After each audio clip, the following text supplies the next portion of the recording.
in the matter of Rotala PLC and Greater Manchester Combined Authority.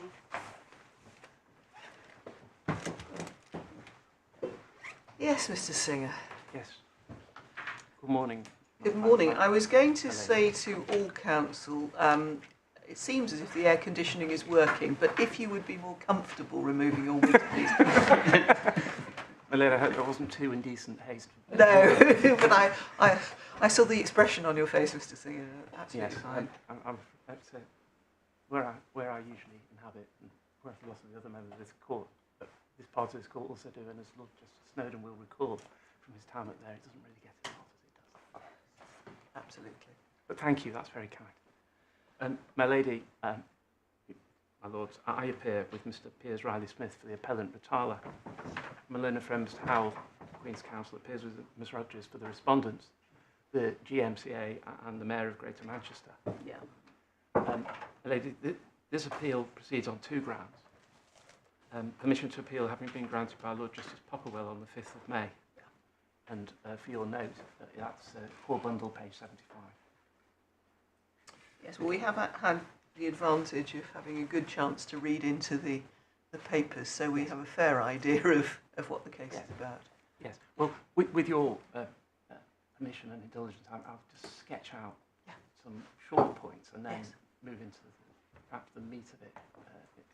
I hope, but don't promise, that I will be about an hour to an hour and a half, subject to, obviously, the usual. The judgment appealed is that of Mr. Justice Julian Knowles, handed down on the 9th of March 2022, following a remote hearing, as they all then were, held over 3 days on the 26th and 28th of May 2021. And the judgment starts at core bundle page 77.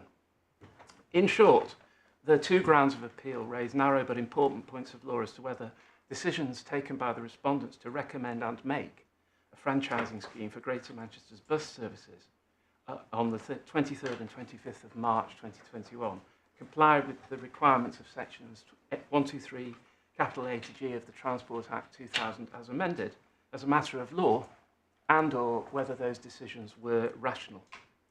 And these are the first such decisions taken under the Act as amended.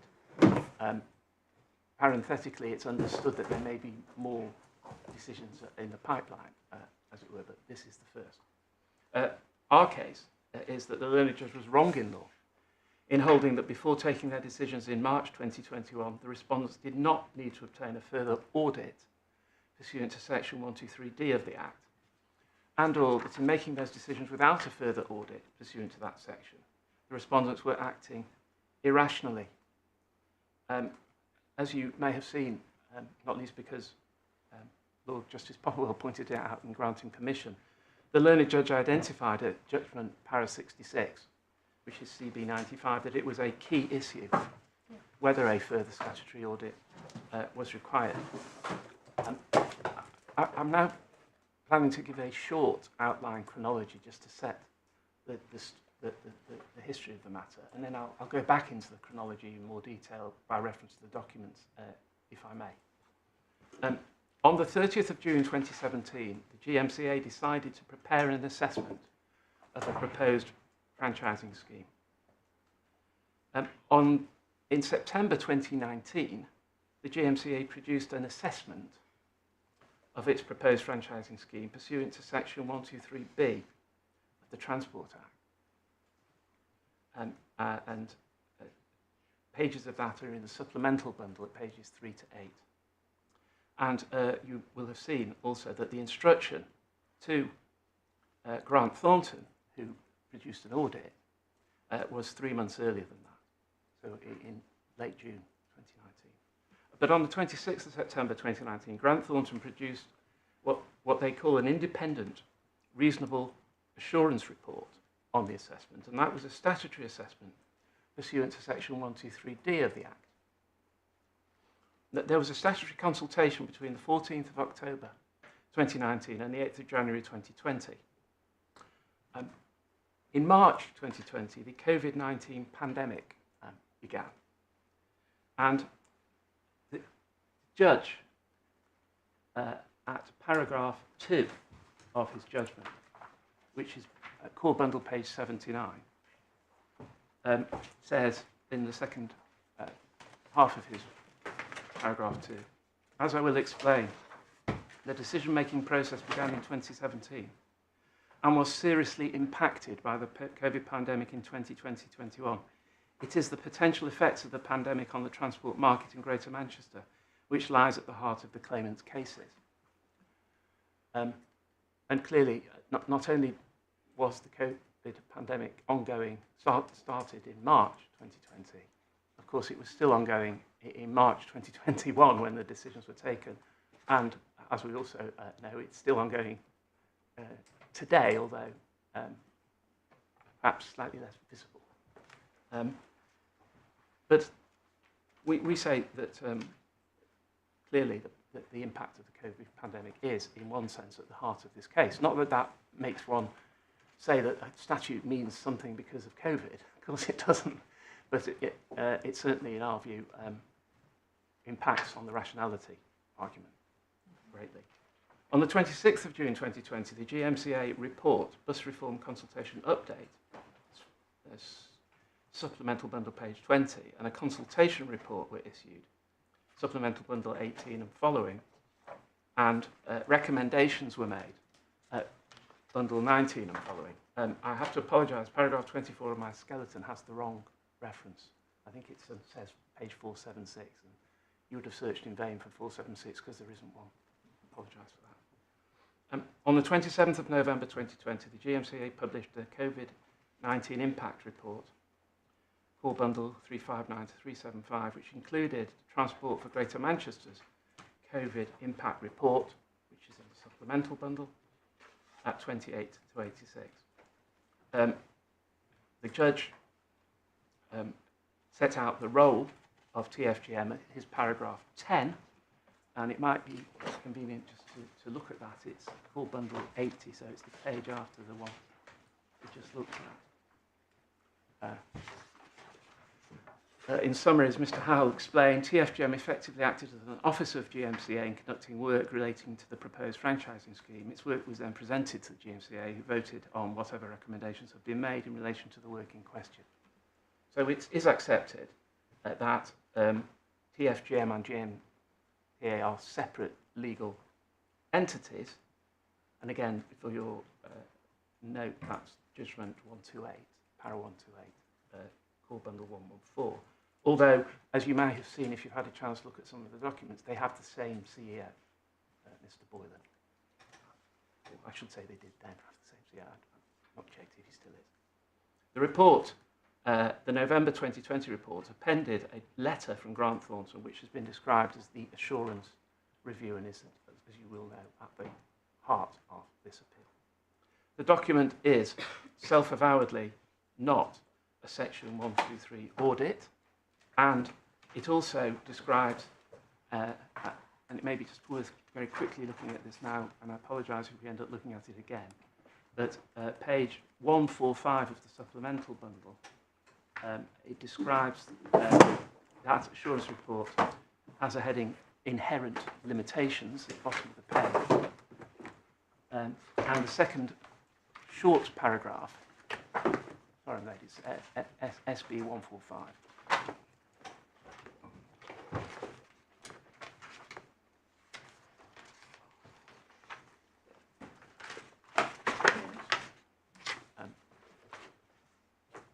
If my lady and lords can see, it says inherent limitations. We have not undertaken any review of the financial models which have been updated to produce the COVID impact report. I'll come back to the assurance review, obviously, in some detail in due course. Coming back to the outline chronology, if I may. There was a second consultation held between the 2nd of December 2020 and the 29th of January 2021, and events then moved relatively quickly. On the 12th of March 2021, the GMCA published Bus Reform Consultation and GMCA Response. That's at core bundle 376, and at Supplemental Bundle 87 is what is the sort of TFGM cover report really for that. So what happens is TFGM produce a report, GMCA then report on that report effectively, and both are presented together. On the 23rd of March 2021, the GMCA recommended to the Mayor to make a franchising scheme, and on the 25th of March 2021, the Mayor made a decision to make a franchising scheme, and that decision, it starts at Core Bundle 443. So that is briefly the background. So the target decision really is the 25th of March decision of the Mayor, is it? Well, effectively, yeah. I mean, it doesn't really make a difference to our case which of the decisions.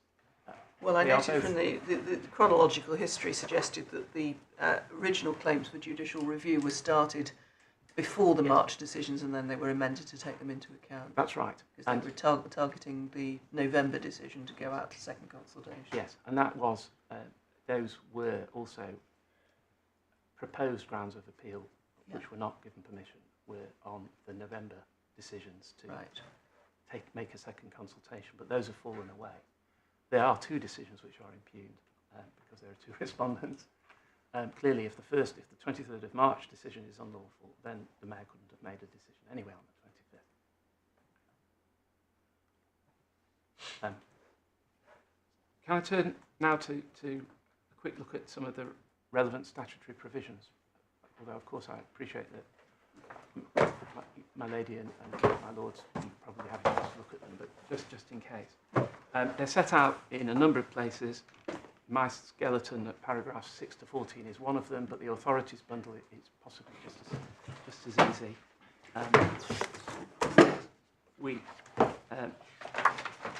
Nobody below or in this court has been able to find any case law on this act, and nor has anybody in the court below or in this court been able to find a comparable statutory scheme to this one. That's not to say that there isn't one.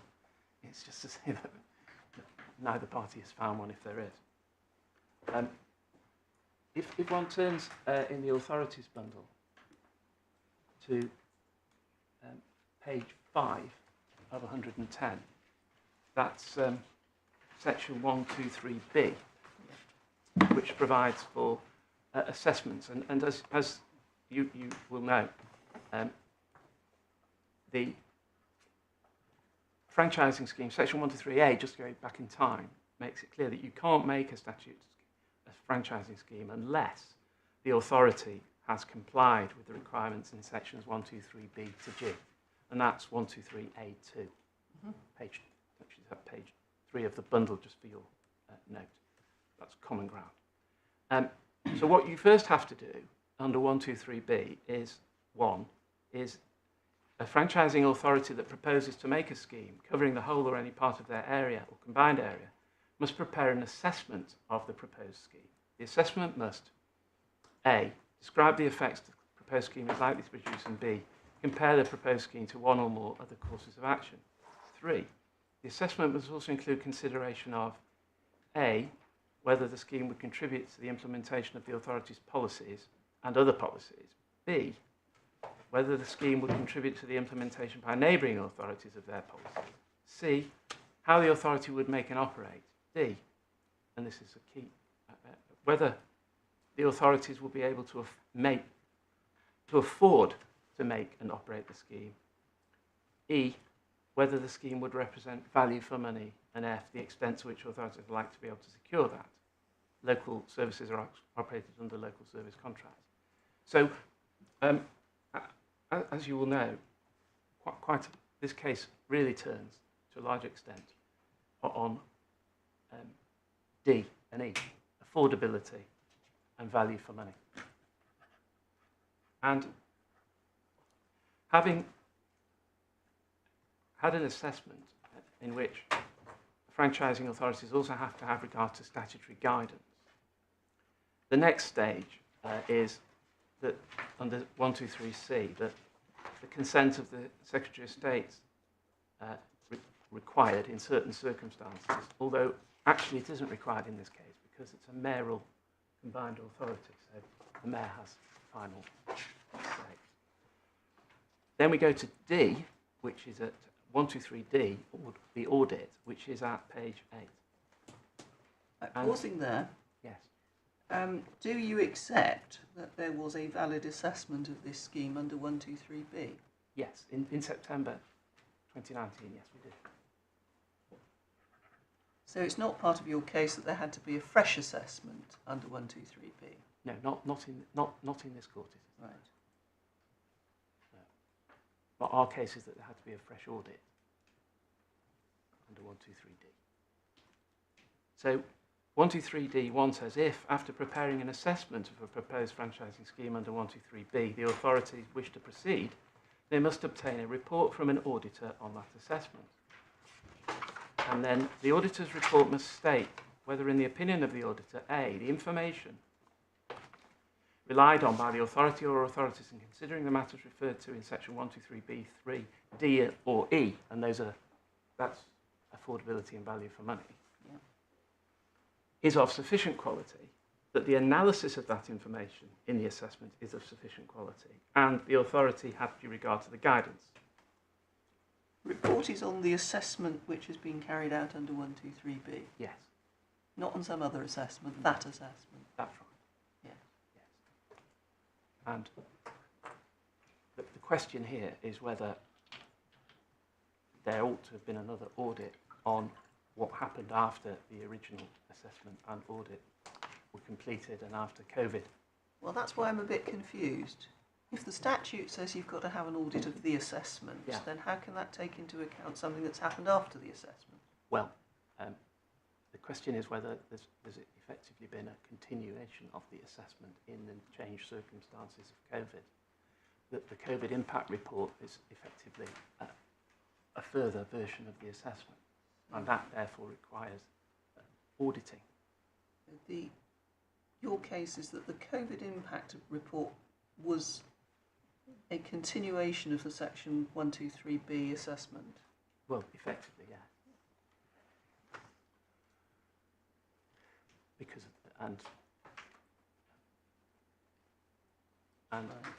and the audit, there should have been another audit rather than what there was, which was expressly not an audit.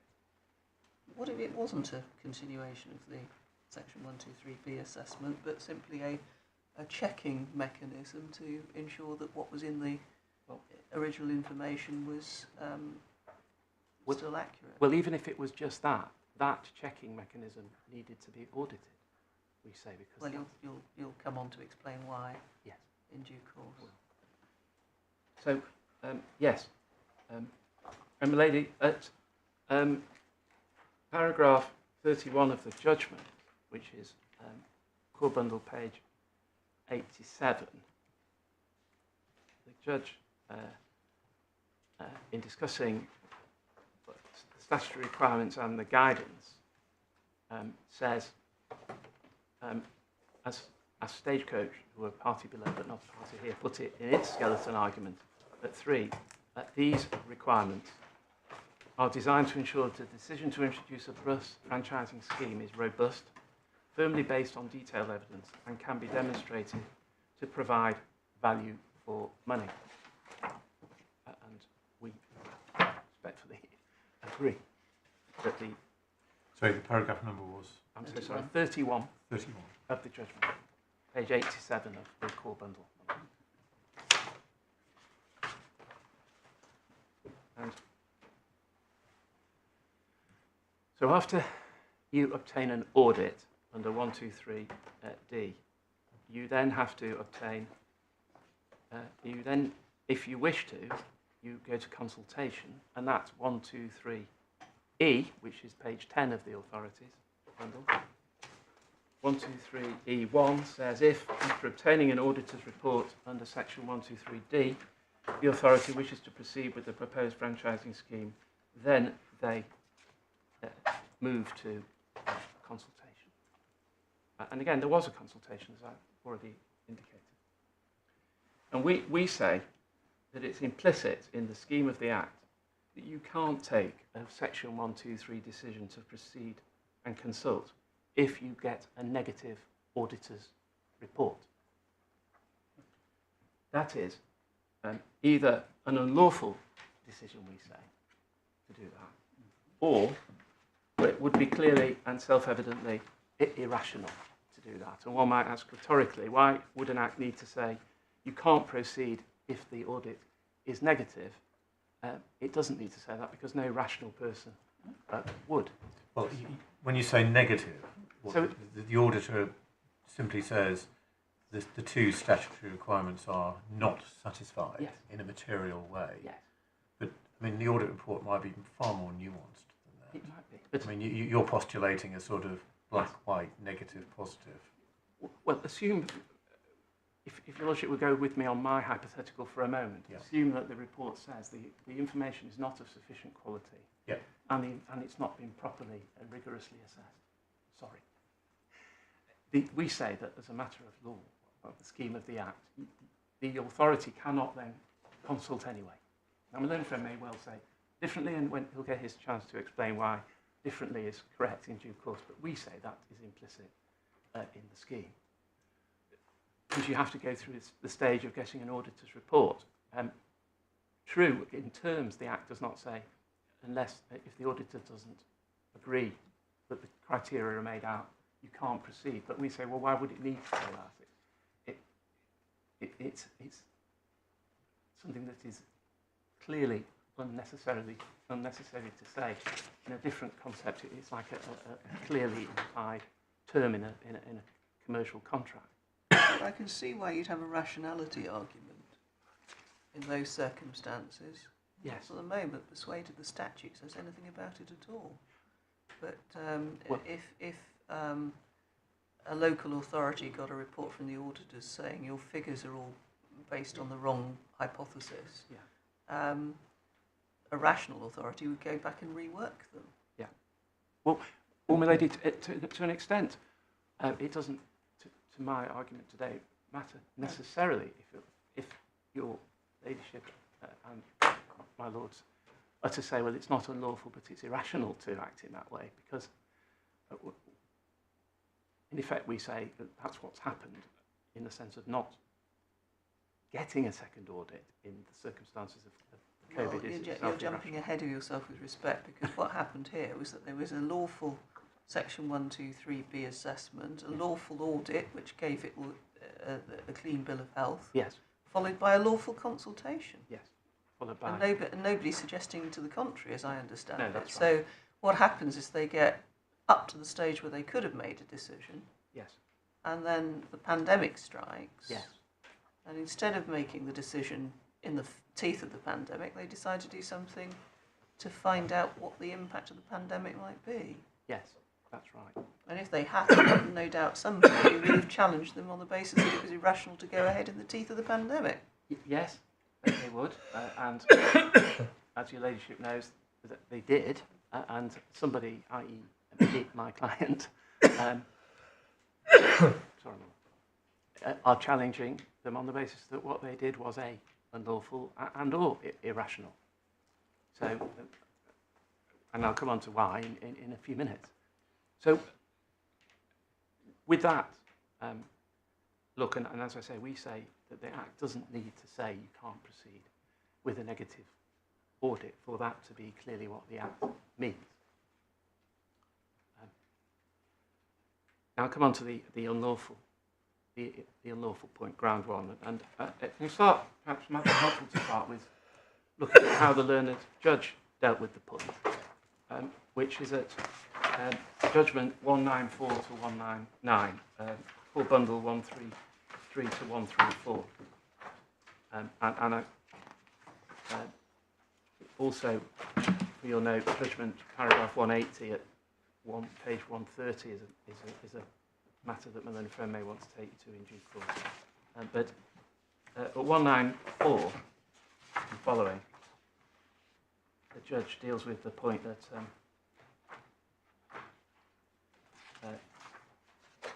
there was criticism of the assurance review because it didn't comply with section 123D. The judge said at 195,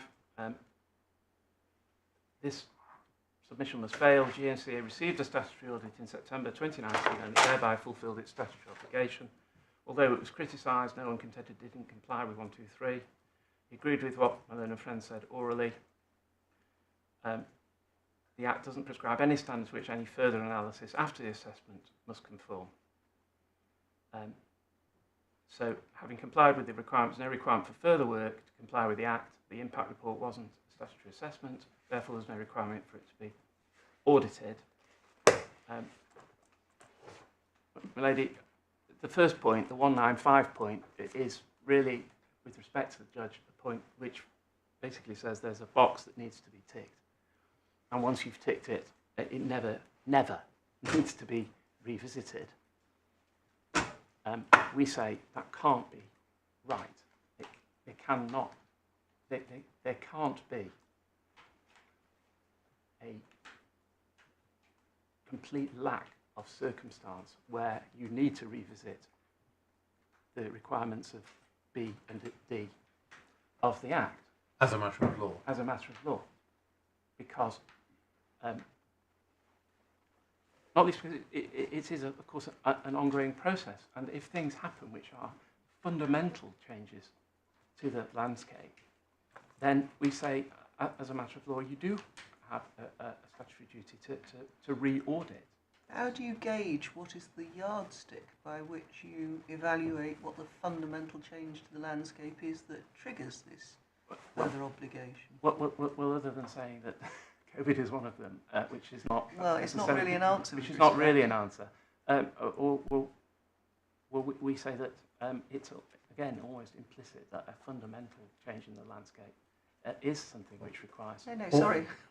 I wanted to know what you define as a fundamental change in the landscape for these purposes. We're dealing with a matter of statutory interpretation.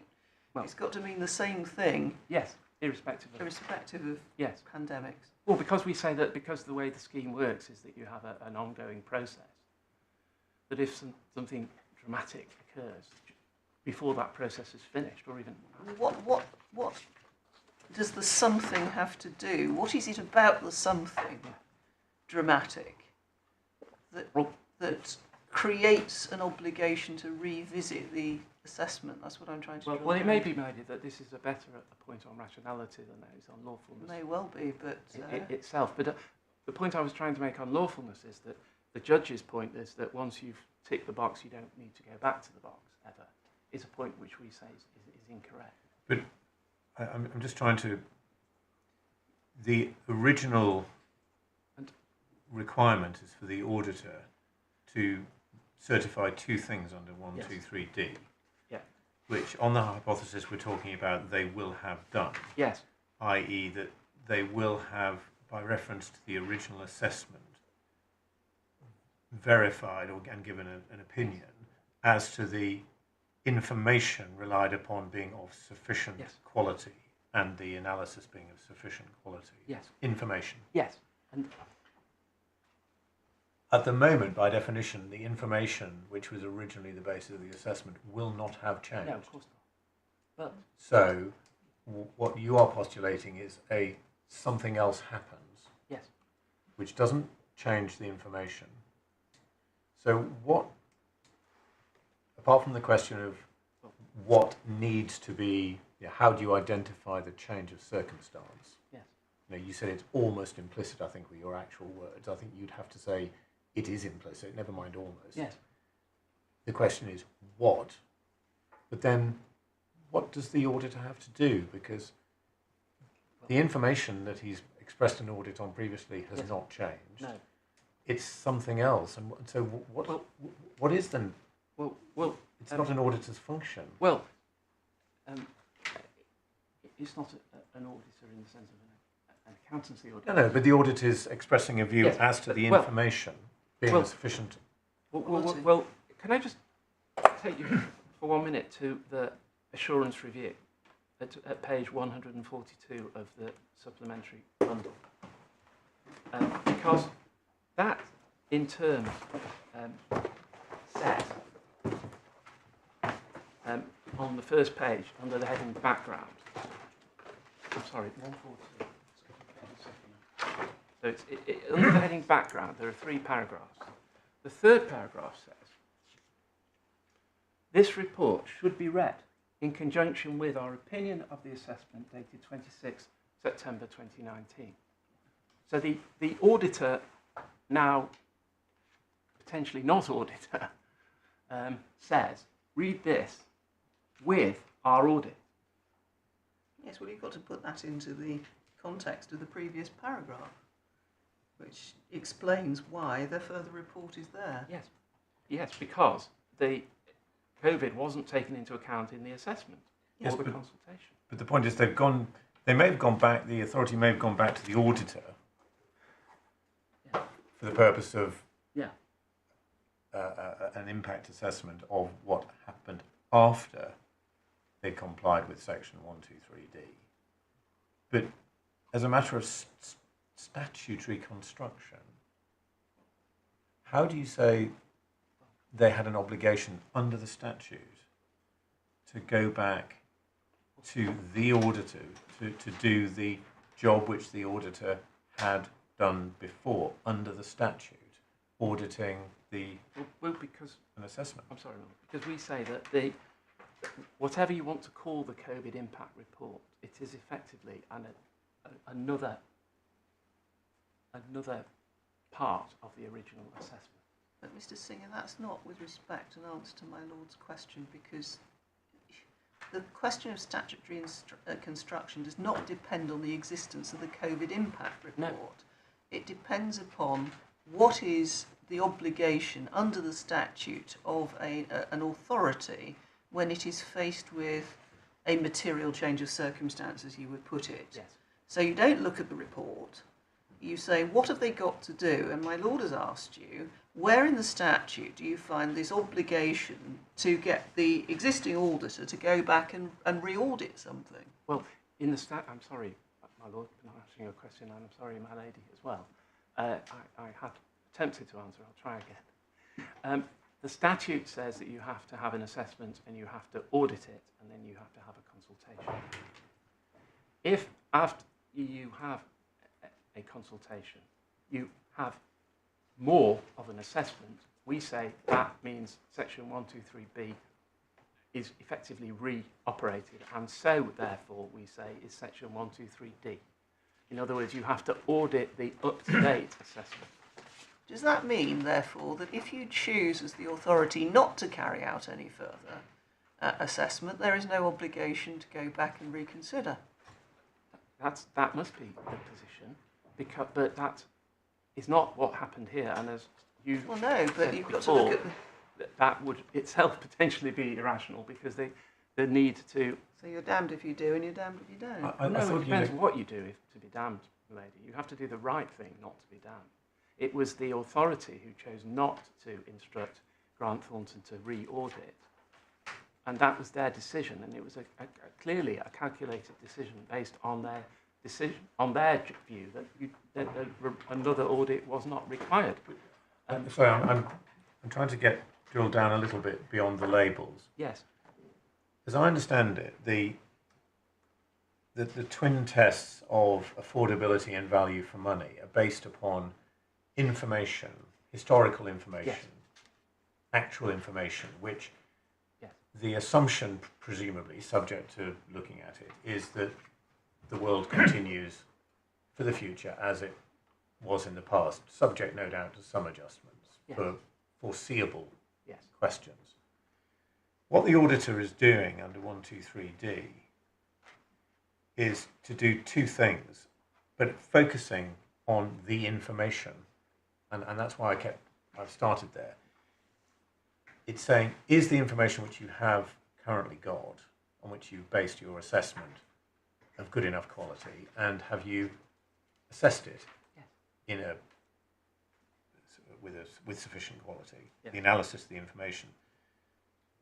It's no part of the auditor's role under section 123D, as I understand it, to actually look at some of the forward-looking projections as such. That's not. I mean, I know it's not a Companies Act audit, but it's not. The auditor is not required to say, as I would understand it, unless you can show me somewhere where it is. your projections for the future, you know, are sufficiently likely to come about, other than by reference to the information which historically exists. See, what's happened is that COVID hasn't changed any of the information in the assessment. It hasn't changed the analysis of the assessment. What COVID did was to put in place an unforeseeable future event, an event which was unforeseeable at the time of the original assessment, which may have changed forward-looking projections. Yes, and may do so in any number of unknown ways. So,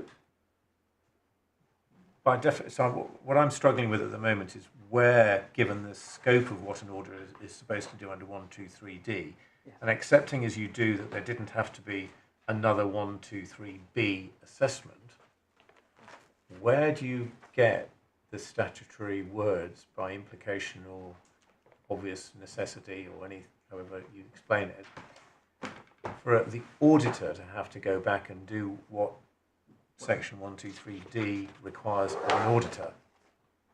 See, I think what's happened here is they've gone back to somebody who was the auditor, who knew about the situation, to ask for something different. And the question may be, for irrationality purposes, was that rational? Yes. But we're not doing that at the moment. We're looking at statutory interpretation, and I just can't get the statutory wording you want us to put in to get us to see a statutory obligation to have the auditor begin doing the auditor's job as a matter of statute. Yeah. So, I mean, what your lordship is effectively saying is that the judge was right when he said that once you've had a Section 123B assessment and a 123D audit, whatever further information comes along, you don't have to have another audit on it, or you don't, as a matter of statutory interpretation. Well, it depends. If the material change of circumstance, let's say, that happens after the assessment and the audit is somebody discovers a room full of documents of historical records and information which shows that the information you'd based your assessment on is completely wrong, or at least you failed to take, there was a whole extra chunk of information about the past that you just missed. Yes. Which would have fundamentally changed the cost base, let's say. Yes. Then, of course, in a sense, you'd say, well, in those circumstances, you would have something for an auditor to do, because it would go directly to what he was certifying. Yes. Because it would suggest that the information relied upon previously was not of sufficient quality because it missed a whole load of stuff out. Although in that circumstance, it's more likely that you'd have to carry out a fresh 123B assessment. Precisely. Because it would be quite obvious at that stage that you wouldn't need an auditor to tell you that the information was misplaced. But we're not talking about that sort of situation. We're talking about something which the auditors not really been asked to express a view on information. No, but what, with respect, we are talking about is whether, as a matter of statutory interpretation, it is right to say that once you have gone through the stage of 123B and the stage of 123B, you never go back. And if you get from saying that never is wrong, then you get to when is it ever a circumstance to do that, which is where we are. And you may say, well, you're not there for your lawfulness point, you're there for your rationality point, and that may be the case. But in my respectful submission, and as the judge in fact said at times in this judgment, as you will have seen, there's almost a blurring of the lines quite often in this case between the strict statutory interpretation points and the... Well, there may have been in the past, but there shouldn't have been. When one's dealing with questions of statutory interpretation, one needs to know where one stands, yes, what the statute actually means. Yes. I can well understand the irrationality challenge, and you'll come on and develop that in due course. But at the moment, speaking for myself, I agree with my lord that it's very difficult to read into the language of this statute any obligation to go back at all. Well, particularly since the function that it happens to be the auditor second time round, but that person is carrying out is very different from the function that they were carrying out at the time of the 123D audit. Well, lady, as we say, we don't accept, for our part, that you can say that once the box has been ticked, as a matter of statutory interpretation, you never go back to it. There may be an argument as to when you can and can't go back. But as you say, you don't interpret the statute based on what dreadful or unforeseeable thing has happened or might happen in the future. You interpret it. I'm sorry, you keep talking about ticking the box. I mean, slightly oversimplifying, isn't it? I mean, the judge said there was an assessment. You agree? There was an assessment. There was then an audit, which you agree. Yes. And then there was a consultation. And as at all other things being equal, as at June 2020, everything was in place to make a decision. Yes. What happened thereafter, the COVID impact report, was not an assessment. It didn't purport to be. It didn't comply with or follow the statutory scheme. It was something different. Yes. So the statutory scheme has been met. Well, my lord, it was met as at June 2020 when the decision was taken to depart in one sense from the statutory scheme, i.e. to not make our decision, although the scheme had by then run its course, because as your lordship says, there'd been an assessment and an audit and a consultation. Well, they very sensibly thought, well, wait a minute, we better stand back. Well, let's, my lord, for now, take it that it was a rational decision not to make a final decision in June. As you know, one of our challenges, which is not before this court, was that what was then decided to do in November was not rational or lawful, but leaving that to one side. What did then happen was further information was provided in November, including within that further information was this assurance review from Grant Thornton, who may have been appointed, as my Lord Justice Snowden says, because they already knew about it, or they may have been appointed because they were on the panel, or one simply doesn't know. They produce what they describe as an assurance review.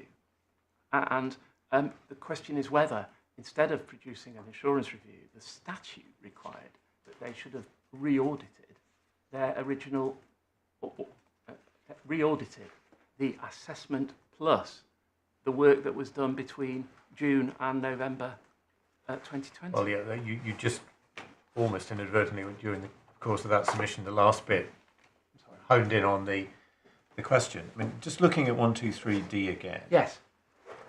I mean, I understand, I think, if you were to say it is implicit in the statute that the auditor's report certifying what 123D2 A, B and C, that certificate by the auditor must remain valid until a decision is made. So I could understand if, let's assume, between the original 123D audit and a decision being made following a consultation, let's assume somebody in the consultation says, yeah, but your auditors, you didn't look at this big room of documents. Everybody knows it's there. You didn't look at it at all. You missed out a whole load of information. The auditor might say, well, in which case the certificate that I gave can't continue to stand. You know, I can't now stand by that certification which I previously gave.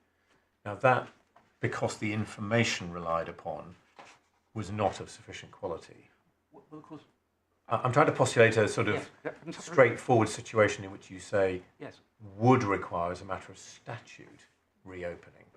That's what I'm trying to understand. Give me an example. I mean, is that an example? Well, it might be, my lord, and I don't want to disagree with the point that may assist in one sense. Of course, the auditor may never actually find out that the further information exists, because somebody might walk into that room, see all that information, and close the door again.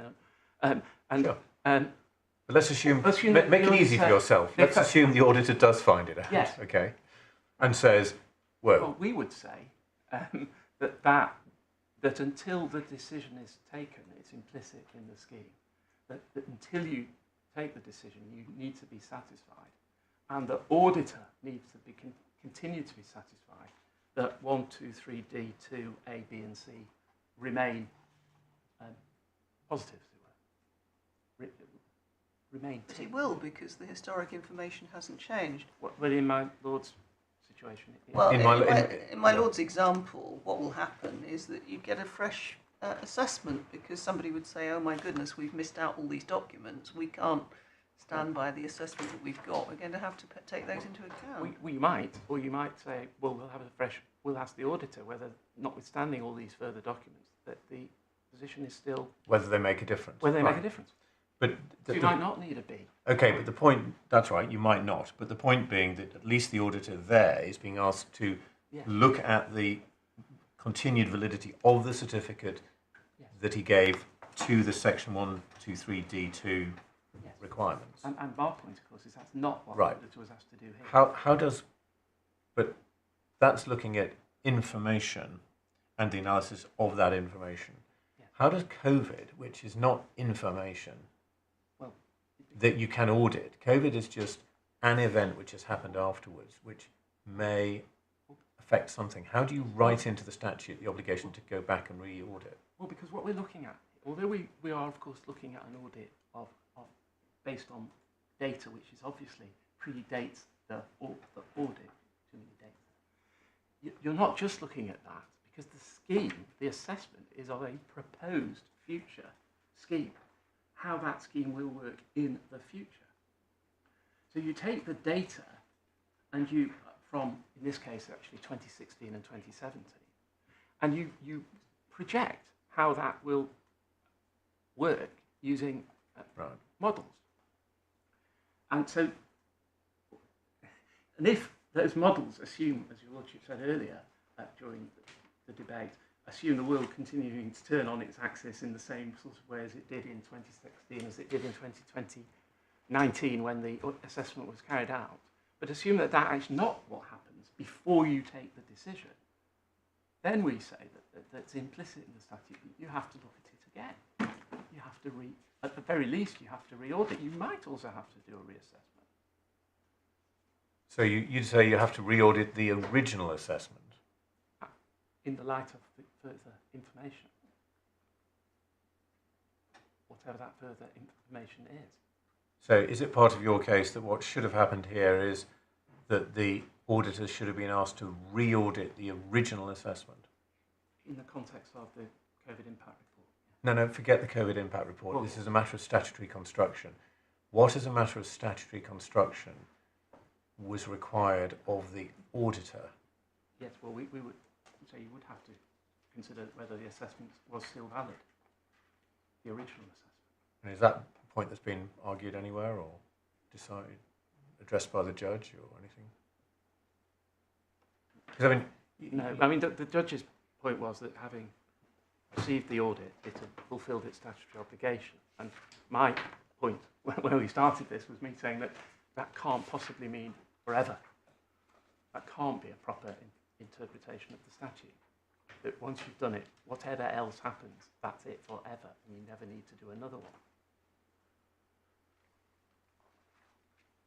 You see, there is a difference between saying that the statute would require the auditor to go back and re-audit the valid 123B assessment, and saying that the audit, which I thought your case was the second of these, is that you've got to audit for the first time the COVID impact statement. Well, and it seemed to be a necessary part of that argument, although you did resolve from it somewhat, that the COVID impact assessment was some kind of addendum or add-on to the original 123B assessment. well, we do say, and it is our primary case, that if an audit is to be read, subject to later information, then all of that information has to be audited. That means the original information and the later information. We do say that. So where does it stop? I mean, all sorts of things can happen after an auditor has given his certificate under 123D. There could be little changes of circumstances. There can be big changes of circumstance. Yes. What's the wording that is implicit in the statute that requires the auditor to be re-engaged to look at the original assessment? I'm looking at the statute, because forget this COVID impact report, because that's not part of the statute. That's just a particular circumstance. So, what's the statutory wording that you would say is implicit or obvious that requires an auditor to be instructed to go back in and look at the original assessment in light of materially changed circumstances? What's the wording? Where is it? You know, where would you put it? Well, we would say that it's implicit in 123D2. The information is of sufficient quality, and the analysis is of sufficient quality, and the authorities have due regard to the guidance. We mean that is, and we would say that means and remains. So, which words would you have us insert to cover? It is and. So, is and remains. Yes, of sufficient.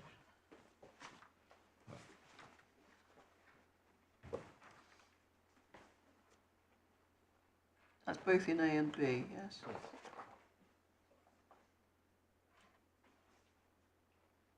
Is and remains until the decision to make a scheme is taken, or is to be taken.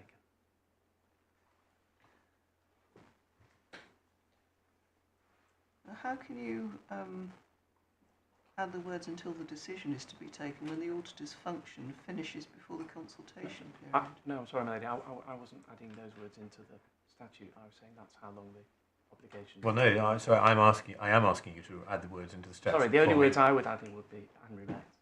Well, that begs the question: how long? I mean, I can see "is and remains" until such time as the auditor produces his report.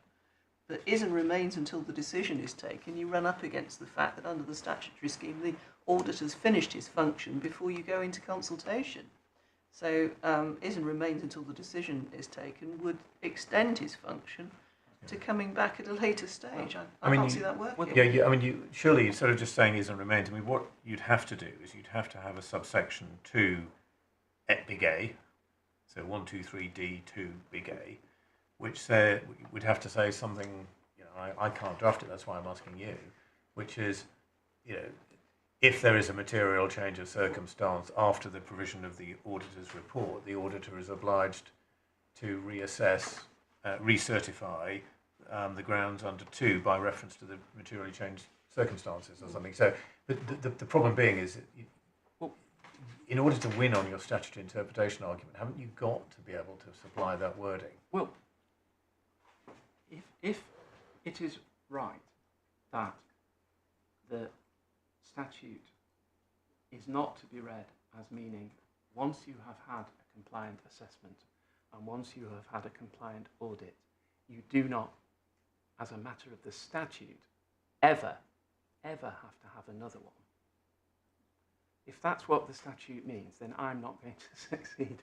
No, but let's assume on my ground one. But let's assume it doesn't mean that. Right, but the mere fact that I say it doesn't mean that because when you read it in its context and as part of a scheme, it can't mean that because it would give rise to wholly irrational, clearly irrational and unintended consequences if that were the position, which not least would be the consequence that we say happened in this case, that a decision is then taken based on information which has been not audited. Yeah, but you still, in order to get it, we're still dealing with the statutory interpretation, not rationality here. But so in order to get home, you've not only got to sort of surely persuade the court that it can't mean that you do it once and you can never go back. You've still got to be able to say in what circumstances would Parliament have obviously wished to go back, and unless you can express it, surely you can't, as a matter of statutory interpretation, it's like an implied term. You know, you've got to be able to say clearly what is it, and in the same way as implied terms, you know, if there's a range of options, the court just can't sort of say, well, okay, we'll imply one of them. Well, I understand, but the question, does the statute mean on its wording that you never have to re-audit in any circumstances once you've done one? Right. Is a yes or no answer. Okay. Well, let's assume that that's decided in your favour. Yes. So the question then is, under what circumstances is there a statutory obligation to revisit it? Yes. And where I think we would derive a great deal of assistance is a formulation of what words would have to be read into the statute. And I'm afraid your first chance is and remains, or is and remains until the decision is taken, doesn't work. As my lord says, you've got to have a subsection which talks about material changes of circumstances, and no doubt their impact on the information which would trigger the audit. And I'm sorry to belabour you with yet more problems, but your and remains suggestion rather assumes that the auditor has some kind of continuing duty. The section of the Act, the duty lies on the authority to obtain a report from an auditor. Yes. So the auditor gives his report. On the face of it, it doesn't seem to me that the auditor then has any kind of continuing duty. It's the authority that would have to trigger the new report. So you'd have to devise some wording that demonstrated that the authority were under a renewed duty. If the authority wants to proceed after obtaining the report, then they have to publish consultation documents, go to consultation and all of that. And then after that, they at 123G, they have to publish a consultation report, and that consultation report also has to decide whether to make a franchising scheme or not. Yeah. So, on that basis, there are stages in the process, post-audit, where an auditor could be asked to get involved. Yeah, I follow that. So you accept that your formulation has to in some way require the authority to re-instruct the auditor. It can't be for the auditor to be under some kind of continuing duty, can it? Yes, I accept that, that we say that the scheme is the authority that has the power to do things. It therefore has to be the authority that takes a decision to reappoint an auditor. Now, we know here that the authority did take a decision, and they did reappoint the party that was the auditor, but they decided... No, it didn't reappoint, let's be clear. It instructed in an extra statutory way the person who had been the auditor to do something different. Who said, please read what I'm doing different in conjunction. Well, of course, because well, obviously. Well, but they're not doing... Well, of course they wouldn't say, just... Ignore what we've done. Ignore what we've done up till now. Well, that's not that, which is my point. That of course they wouldn't, because they're inextricably linked. Well, but whether or not they were doing an audit, they would necessarily, because that's the reason they've been asked to do it, because they had history, refer back to what they'd done before. I mean, they didn't join any particular dots. It was just saying we've done this before. Can I just before we do say, picking up my lord's point, I think the audit requirement under 123D. Yes. Also requires the auditor to have regard to guidance issued by the Secretary of State concerning the matters to be taken into account. Yes. Does the guidance say anything about the continued validity, change of circumstance, or anything like it? I mean, we don't have it in the bundle. Have it in the bundle. I mean, we can get and hold of it. if it does, then in a sense, Yeah. that's your answer, and it'd be difficult to go beyond it. And if it doesn't, Yes, my learned friend. and if it doesn't say anything Yes. about it, it rather suggests, to pick up my Lord's point, that when the auditor's signed off his certificate, he's done.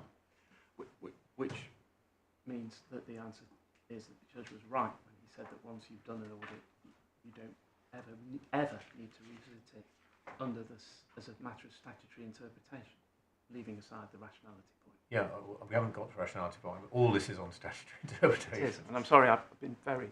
No, we're pushing you on it because we're trying to get you to do what I think you have to do, which is a parliamentary draftsman's job.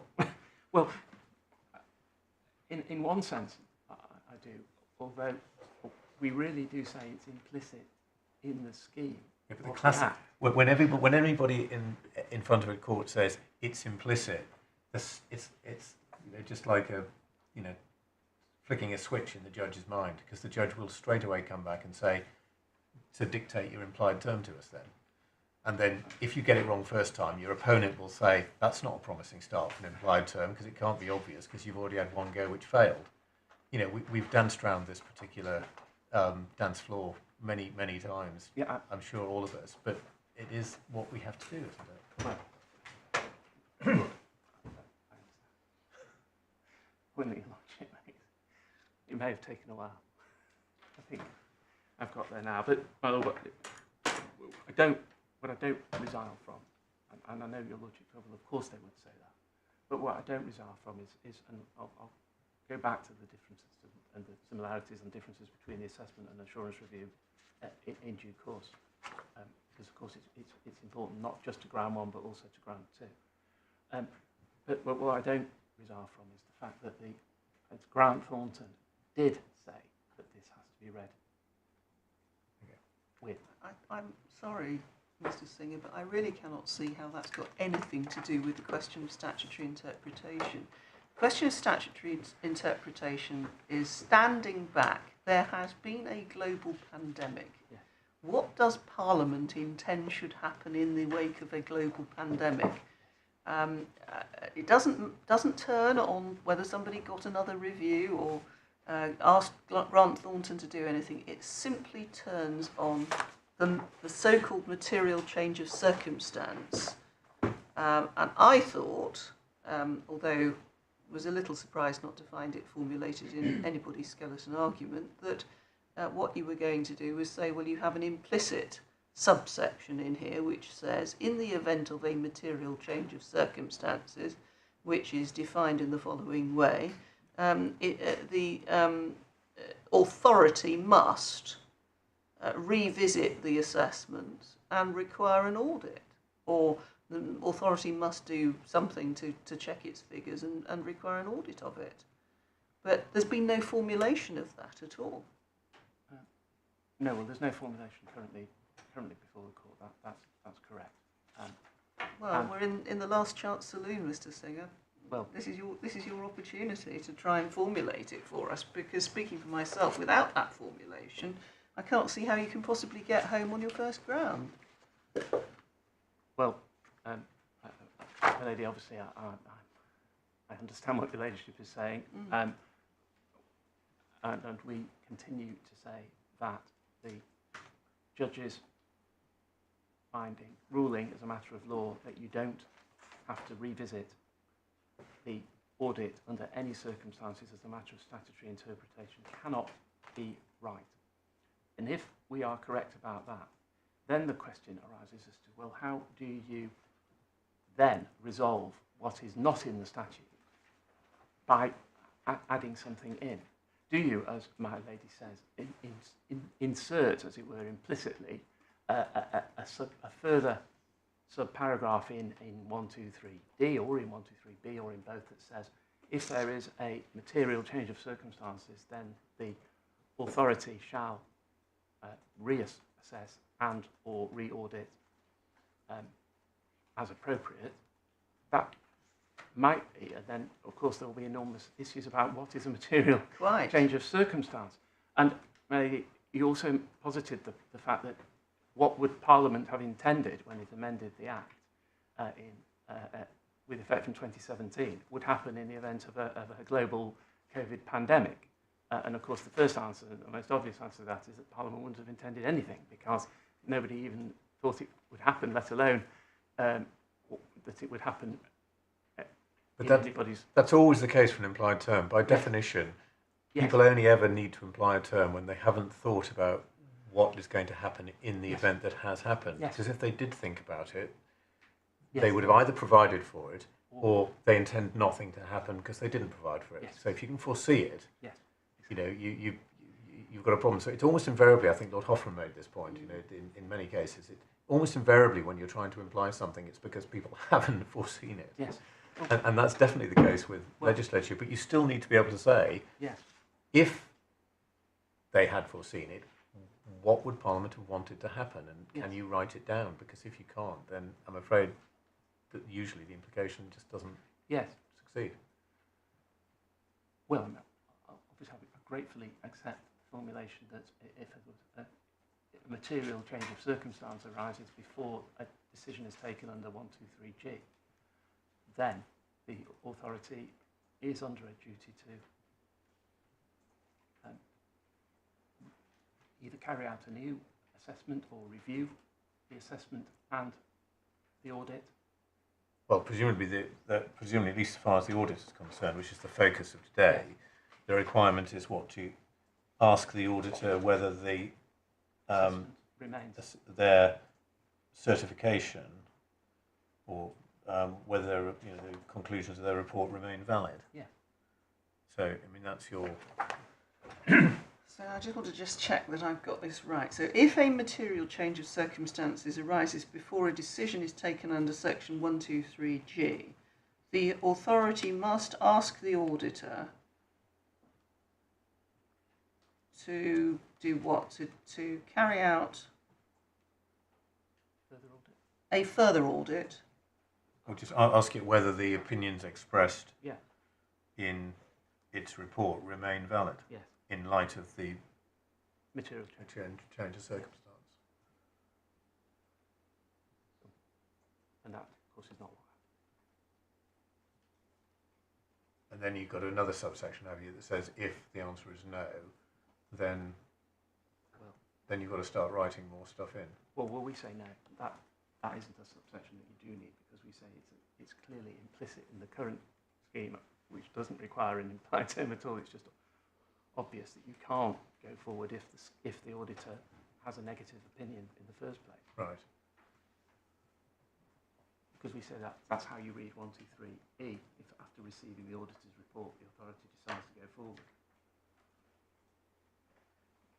You see, I mean, that's quite a different argument than one I think you in reality are going to be advancing, which is that there was an affirmative requirement to, quote, audit the COVID impact report. Well, to audit all the information before the decision was taken is the way we put it. But as I say, well, this all starts from this rather vexed question which I raised, which is whether the judge is right to say that this act, once you have had an audit, had an assessment and had an audit, you never have to have another one, as a matter of statutory interpretation. Okay, but as I said... And then if you do, in what circumstances does that arise? You don't get home just by saying he was wrong in the first sentence of paragraph 197 of the judgment. That doesn't get you home, I don't think. 195, no.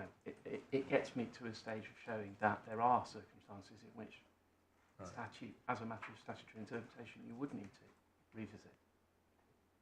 And then we say, well, if COVID is not that circumstance, what is? So it might get me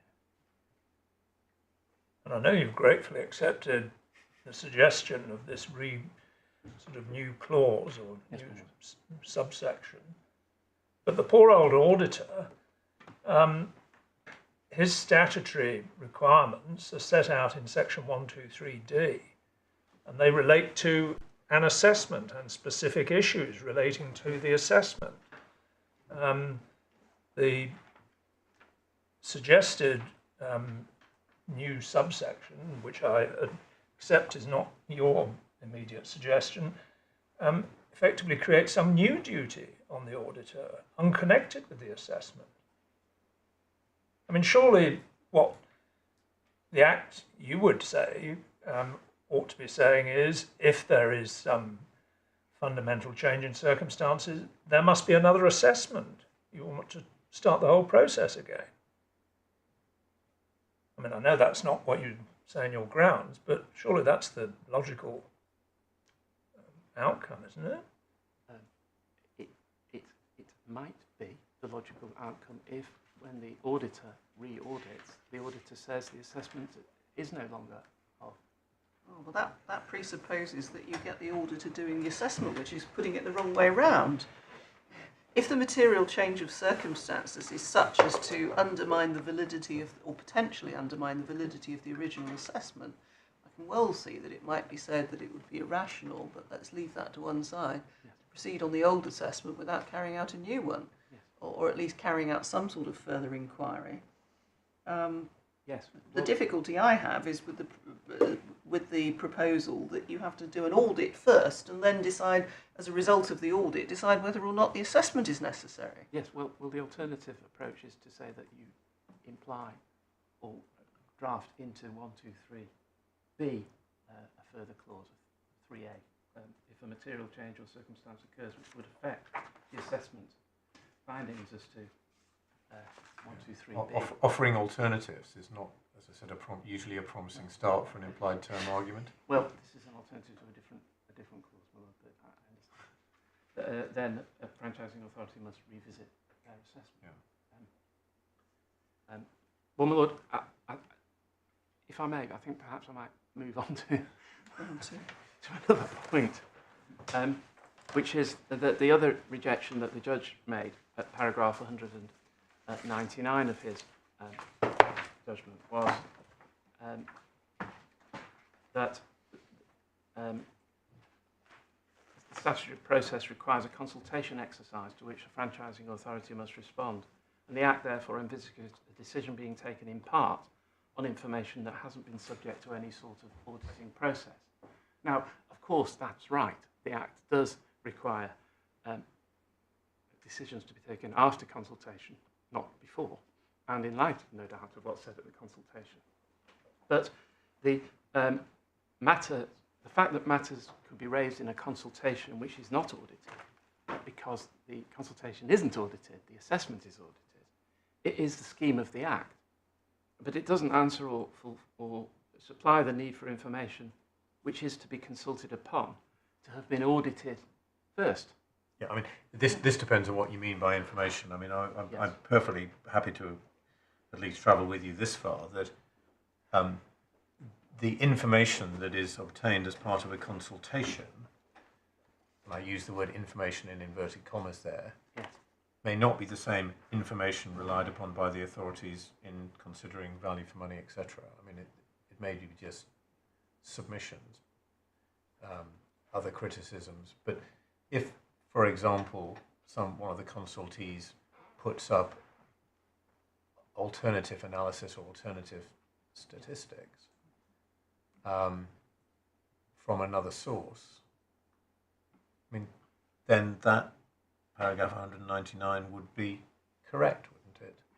There would be actual information which the auditor could have expressed a view on, which it's not required to audit. Which indeed I think Stagecoach did. Well, I think we did as well. You might have done, yes. My lady. So some fresh stats come in. Yes. Which is said to be an alternative to the statistics that were actually used. Yes. Well, on your case, is there an obligation to audit those stats? Well, on my case, no, because on my case that's just information. It's not a material change circumstance. But that information might actually be such as to undermine the information that's been relied on by the authority. Is that just not my room full of documents by another name? Yeah.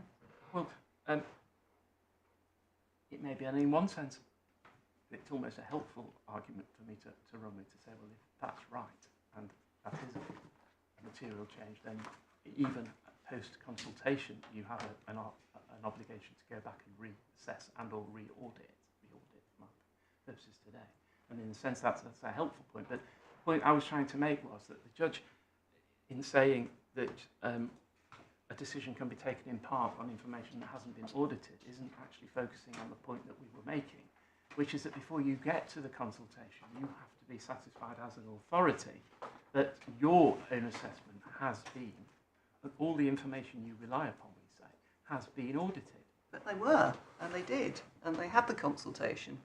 What happened was that there was the so-called material change of circumstance after the consultation. Well, so we're getting to a situation where a decision could have been made but wasn't.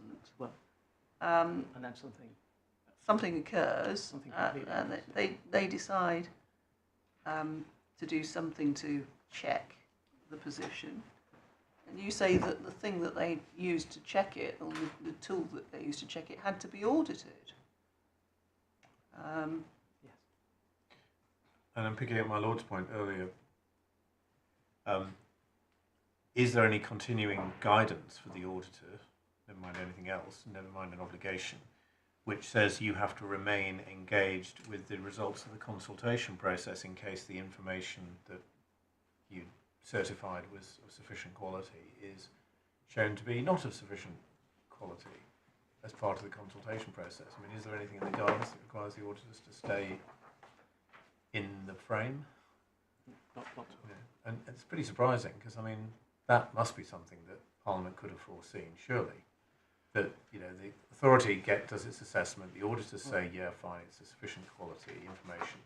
You go out to consultation and somebody comes and says, well, hang on, you didn't look at this.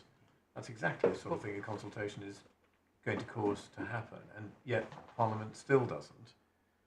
Secretary of State doesn't say. Auditors have to remain engaged, they have to look at the results of the consultation, and they still have to verify whether their certificate remains valid. None of that. No, except there's none of that.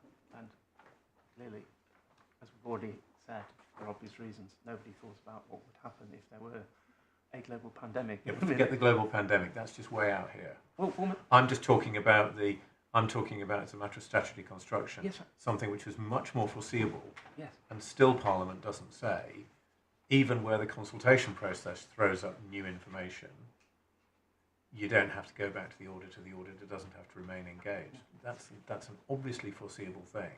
Yes. And if they don't require it in that situation, why do we assume that they're going to require it for any other reason? Well, because I mean, we say, in effect, that if you want to look at how an act works, you almost stress test it. And the most obvious example of a stress test in this context is COVID. No, quite the reverse. The most obvious example of a stress test is the exact result of the consultation process which the Act envisages. That's the first of the stress tests. Right. I mean, it's like saying, here's a bridge, okay, we'll stress test it by having, a wind, a little bit of wind, and then we'll increase the wind. You're saying, no. What you really should have stress tested it for is an atomic bomb being dropped, alongside it. Because that's the most extreme. I think I expressed myself indelicately when I said what I did. What I meant to say was this. Obviously, the court's task is to consider what Parliament's intention was when passing this legislation on, as we say, apparently unique statutory scheme to ensure, we say, that decisions to franchise bus services in local areas are taken on the basis of robust information. That's why you have an auditor.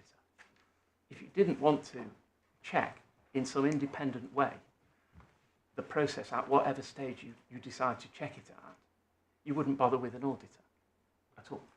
You'd just say, do an assessment. You've got an auditor at an early stage, followed by a consultation where you don't have an auditor, followed in the normal course by a decision. You then get something extraordinary happens. Yes. You either have an obligation to go back to square one, which I thought at one point was your argument, or you don't. Or you start writing something into the statute which isn't there. which has to operate in all circumstances, and it has to be easy to follow as a matter of obvious intention as to what Parliament expected. So what we say is Parliament expected that before decisions were taken, the basis on which a future proposal was going to be put into effect had been audited. Yeah. And what we say is that Parliament expects before that decision is actually taken, if there is a material change in circumstance, that the matters are, at the very least, re-audited to ensure that they are being taken on robust, evidence-based. Well, you say the decisions, matters are because that's re-audited. What was required to be audited in the first place was information. Well, My Lord put it, historic information. They weren't auditing the projections because the projections can't be audited. Well, It's the underlying data, isn't it? well, the information relied on in considering whether matters were affordable and of value for money is what has to be. Yeah, Is it the process? I think you might say, in answer to my lady's question, you might say, well, actually, B is the analysis of the information has to be of sufficient quality. So, but I was focusing on information because that's the starting point. Yes. Say stats, or whatever. But It's whatever information it is Yeah. that the authority has relied on to show that there's value for money or affordability. So whatever that is, it could be anything. In this case, they chose to rely on data from 2016 and 2017 and modelling. Moving forward, 2B is your better bet if you're trying to fit what happened into the statutory framework rather than 2A. I think I respectfully say, but yes. But still come back to the point that, that there's a very obvious circumstance in which new information or casting doubt on either the quality of the information actually relied on in the assessment or the analysis of that, will come to light, and that's during the consultation process. But you still don't have to go back. You still don't have to go back, and if you don't have to go back in that very foreseeable circumstance, it's very difficult to envisage.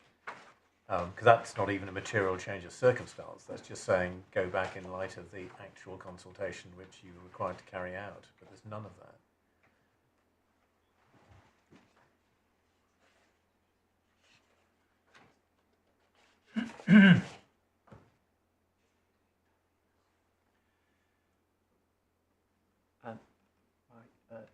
I'm sorry for my back, my lord.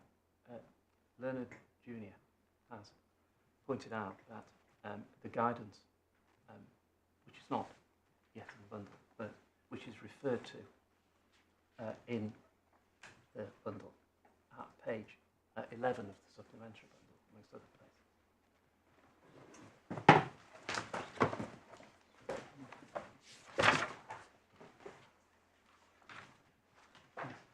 Yes, so 1.85 of the guidance is referred to, for example, in the original, in the audit. So where are we looking? So, my lord, we'll have to copy and send up to you the guidance or email it across. Do you want me to read it? You're referring to a passage in the audit report or the... Yes, I'm sorry, page 10 of, 10. 10 of the supplemental. I'm so sorry. 10 of the supplemental refers to our responsibilities. Okay. And halfway down that page, process. do you see it says about 3 lines from the end of a paragraph after the first 3 bullet points. Paragraph 1.85 requires us to take into account the quality and timeliness of information received from operators and the following criteria. And the 3rd bullet point is whether the information used is relevant and up to date. Okay. Which we say does suggest that if you do rely on further information in due course, that also has to be up to date and relevant. Well, Well, no, okay. it's got to be up to date at the date that the auditor's carrying out their job. Yes. May I you got indicate the to my learned guidance? friend if he's going to produce the guidance, what point he might like to address when he produced it. Paragraph 185, unsurprisingly, follows paragraph 184. Yes. 184 is saying the auditor's report must state whether in the opinion the auditor and the three things which are set out. And then it says when forming their opinion, which is obviously referring back to the report which they're making. So this is criteria about how they should go about forming their opinion for the purpose of the report in 1 through 3D. Yeah. It's saying nothing about what happens after they've formulated their opinion for the purpose of that report. Anyway, that's the point my learned friend may wish to look at. No, I agree. No, I agree, and I accept that an alternative is 1.85 preceded by 1.84. It's also preceded by 1.83, which says that auditors must have regard to this guidance when forming an opinion for the purposes of section 123D of the Act. I accept that. Yeah. But the point I was just making was that clearly when you are auditing, carrying out the original audit, as it were, which may be the only audit, you have to be satisfied that the information is relevant and up to date. Right. So as well as we're providing, as it were, me with wording to go into the statute, what wording are you going to suggest that has to go into the guidance to satisfy my lord's points about the continuing obligation of the auditors to continue to certify? Because I think my lord would probably like to have the guidance be written as well to satisfy. Well, I'm afraid I'm not. Because I mean, this is the problem, isn't it? Once you start saying it's implicit in the Act, it's clearly implicit in the Act. It's not just the Act, is it?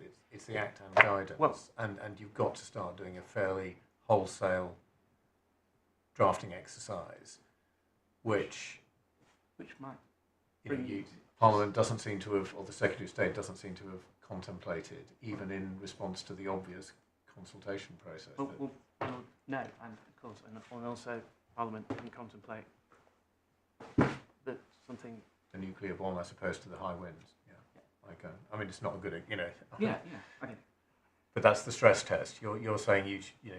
So It doesn't help you just to say this is a very extreme example of stress. I think No. you've got to say, well, but this is statutory interpretation. How does it work? On interpretation, extreme doesn't help me. On rationality, it may well. Well, the way round it potentially, I mean, if there was an obligation to carry out a fresh audit, then one could transpose all the various obligations under the guidance to the carrying out of the fresh audit, because you're saying it's still an audit under 123D and it carries with it all of that. Yes. So speaking for myself, I don't find that too difficult, but it begs the question, which is whether there's an obligation to carry out another 123D audit when that audit relates to a 123B assessment and there's already been one and there isn't another. Yes. Well, which is almost where we came in. Yes. About an hour and a half ago. And that's the key question, which, as I say, and which is why I think, with respect, that you have to say that whatever it is that the authority decides to do in the wake of this material change of circumstances forms part of a 123B assessment, because if you don't, and it's sort of extra curricular, so to speak, you can't have a 123D audit of it. It would be some other kind of audit, which again isn't catered for in the statute.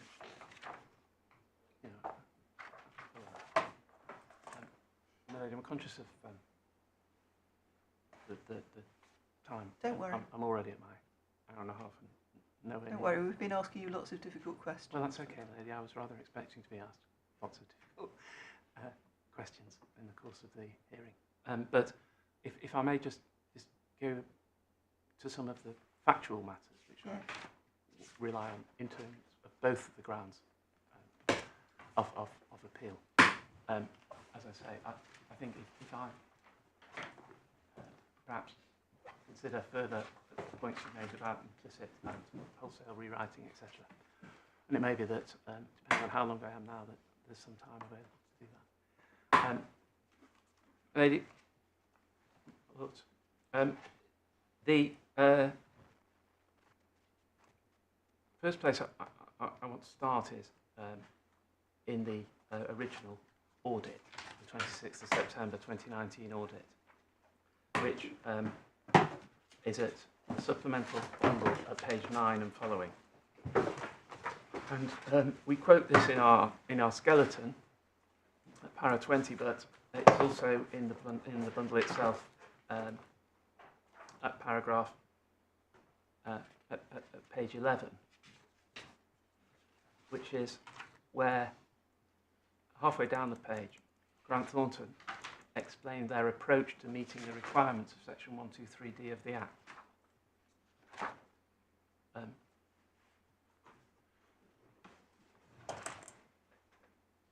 Which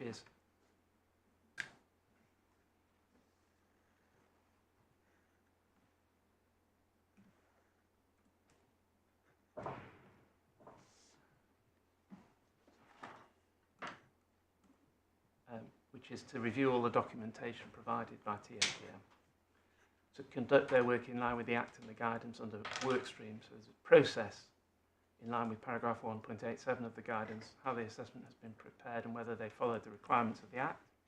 An assessment review, which evaluated the quality of the analysis undertaken, the quality of the information used, whether the analysis of that information was of sufficient quality and whether TFGM had due regard. Base data, including bus operator data, this element of the work, evaluated the quality and timeliness of the information used to underpin the assessment of whether the analysis of the information was of sufficient quality and whether TFGM had due regard to guidance.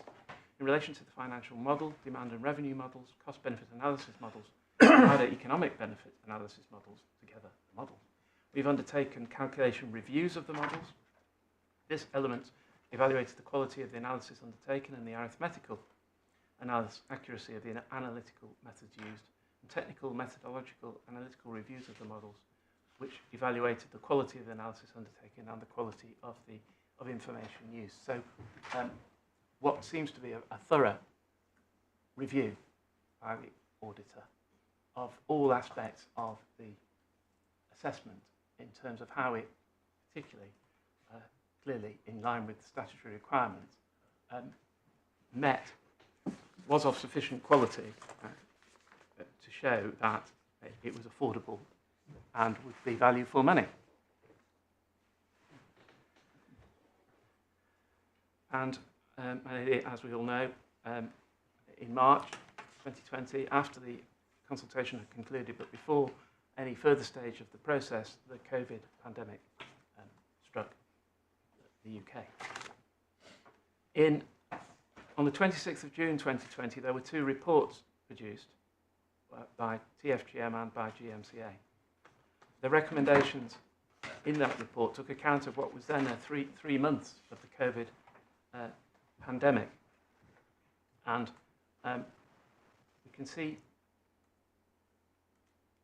at page 19 of the supplemental bundle the recommendations that were made at 4.13.18 and 14.13.18 and 14.13.19. So that's supplemental bundle page 19. Sorry.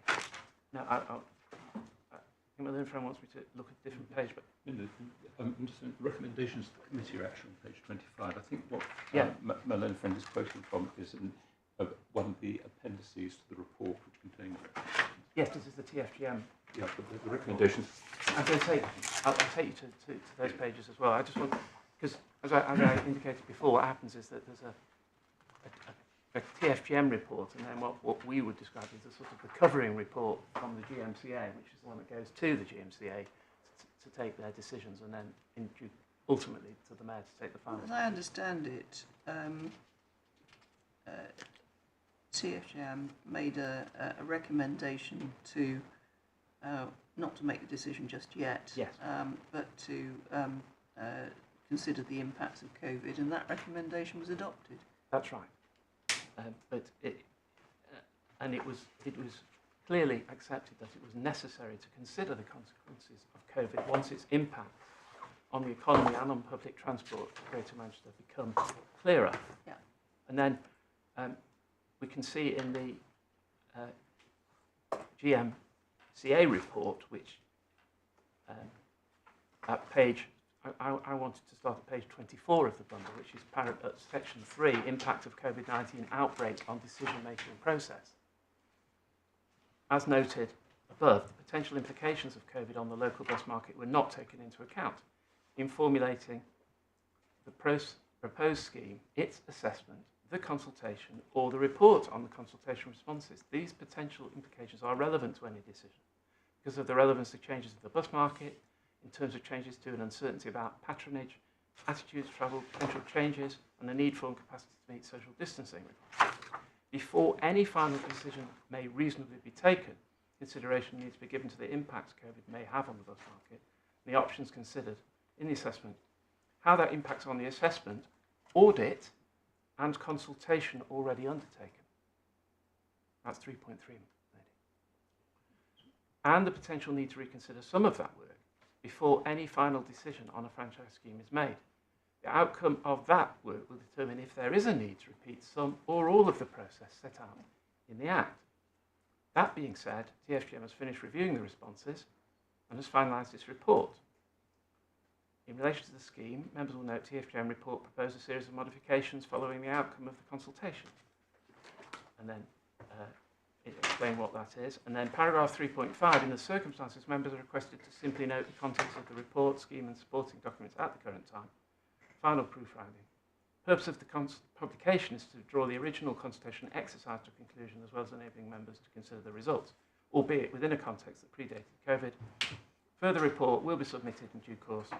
And then, as my learned friend rightly pointed out, paragraph 4 is the recommendations, which were made, and which is to note the contents of the first report, which I click to, and to note a further report, which will be that, Milady, as you saw, it was certainly in the mind of the GMCA that one of the things which had been impacted or might have been impacted by COVID was the audit.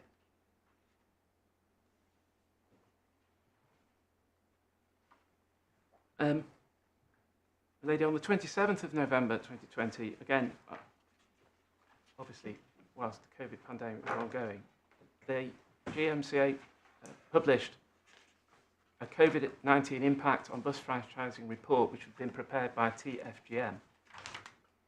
And that was dated the 19th of November. And its own covering impact report dated 27th of November. As far as the TFGM report was concerned, can I ask you to just move forward in the supplemental bundle to page 31 and to 1.1.5.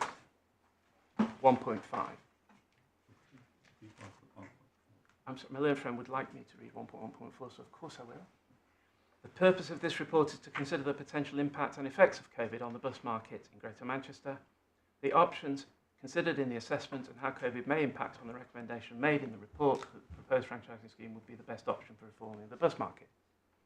1.1.5, the report sets out the effects that COVID has had on the bus market, potential future scenarios for travel and the effect on bus scenarios, how COVID may affect the case for change as a strategic case.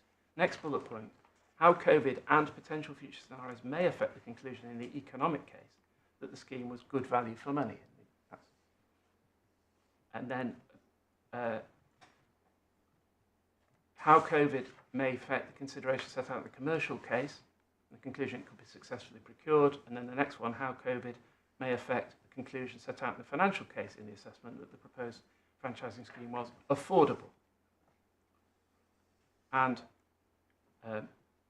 1.1.6, the report is intended to help to decide whether and if so how to proceed with the scheme.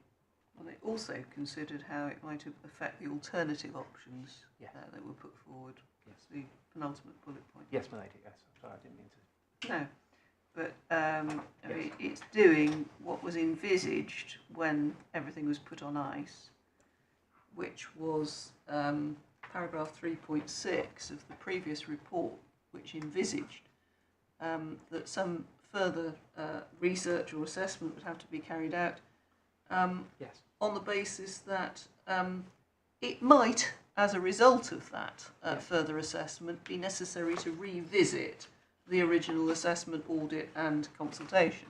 Yes. Maybe yes. So they're trying to find out whether or not it's necessary to go back and redo the work. Yes. But it certainly appears to be accepted that it's at least a potential consequence of what happens, that all or some of the process in the Act might need to be redone.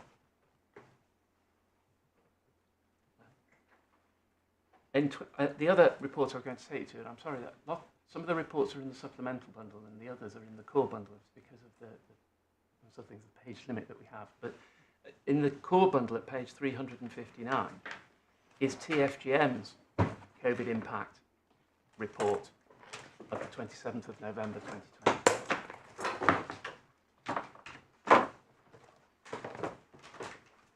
And Sorry, you did say the page. The page. I'm so sorry. 359 is the first page of the 27th November GMCA report. But if your Lordship just notes that that's the first page and then turns to paragraph 2.4, you'll see that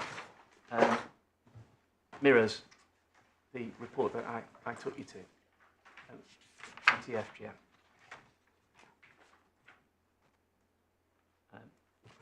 And then sets out the conclusions of that report.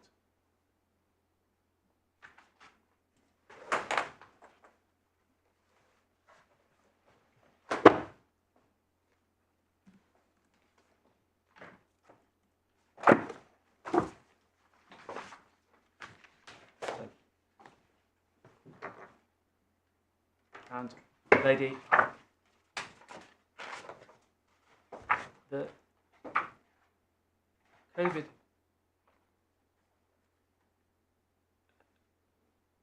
importantly, we say paragraphs 9.11.7 and 9.11.8 of the report, which is in the other bundle, supplemental bundle, page 86. And these are points which I think Lord Justice Popplewell expressly referred to when granting permission.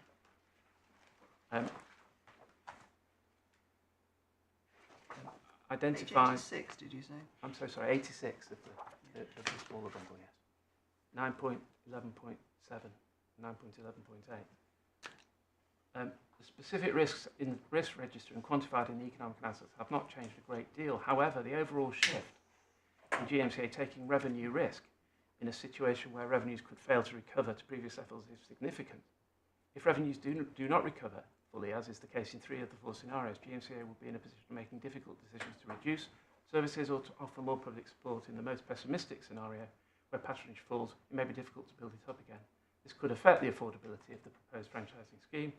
GMCA would need to find further funding to support the scheme, the level of support service. The scheme has a level of flexibility required to adapt to changes in demand and reductions in patronage and mileage, and so maintains affordability despite challenges that recovery from COVID may bring. 9.7.8, although certainty on the level of value for money of the proposed franchising scheme in the economic analysis is now lower, and under a scenario that sees a dramatic fall in patronage, affordability would be under threat, there is nonetheless a strong case to implement the proposed franchising scheme. So we say there's a clear,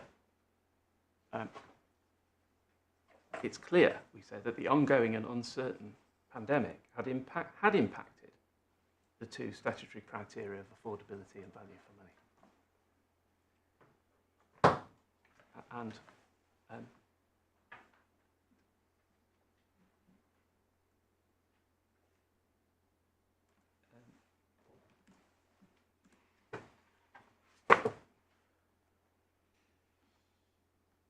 and in their own report, back in the core bundle at page 364, at 3.10, that GMCA say, in talking about this report, the report is clear that the uncertainty previously identified during the transitional period, which is between 2025 and 2026, is now materially greater than at the time of the assessment.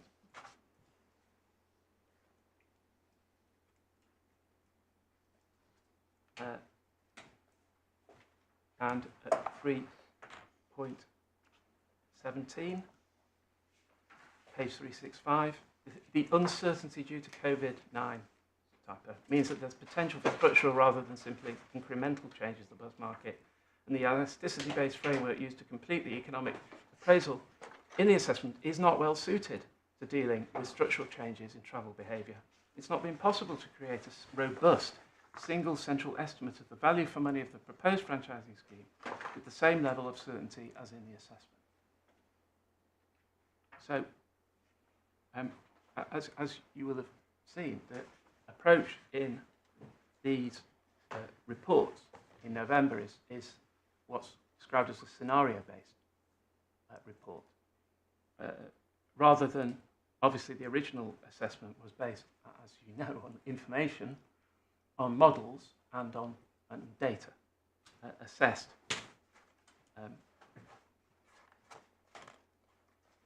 on the statutory basis. That, no doubt, because it was impossible to do it any other way. Well, maybe that's right, my lady, but the question is whether if it was impossible to do it another way, then what ought to have happened was a sufficient delay in the process to allow it to be done properly with new data.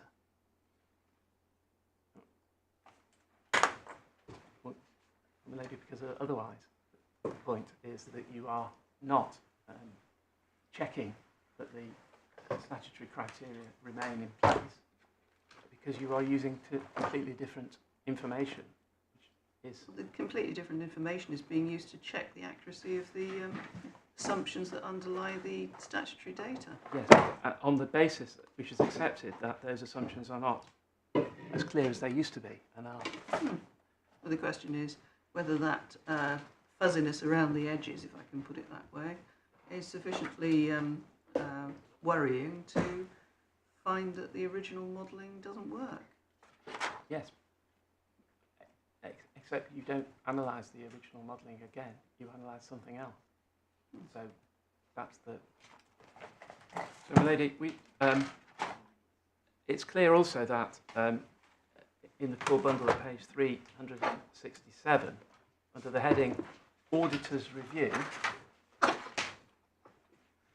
it's quite clear, my Lord Justice Snowden, there's maybe a point which comes back to a discussion we had earlier about the use of the same people, but certainly here, members will recall that in September 2019, the independent auditor provided its opinion on the assessment in accordance with section 123D of the Act.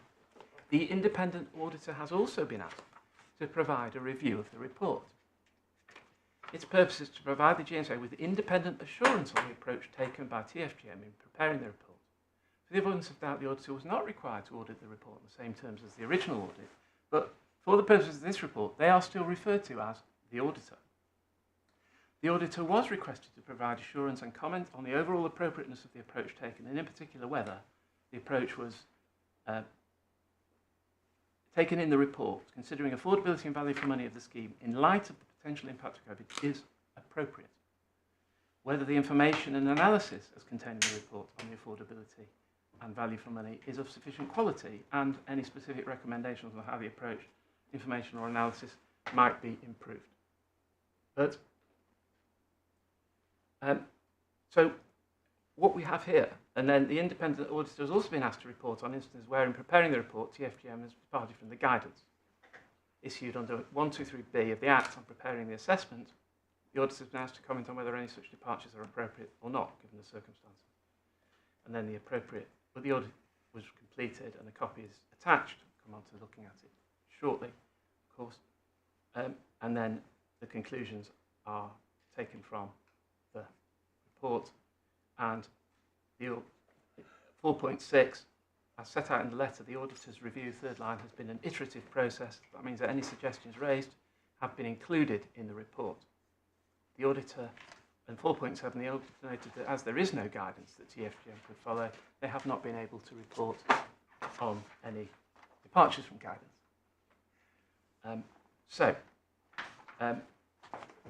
We do clearly have a reference to the decision maker and by one of the decision makers to the document which was produced in November 2020 by Grant Thornton as an auditor's review.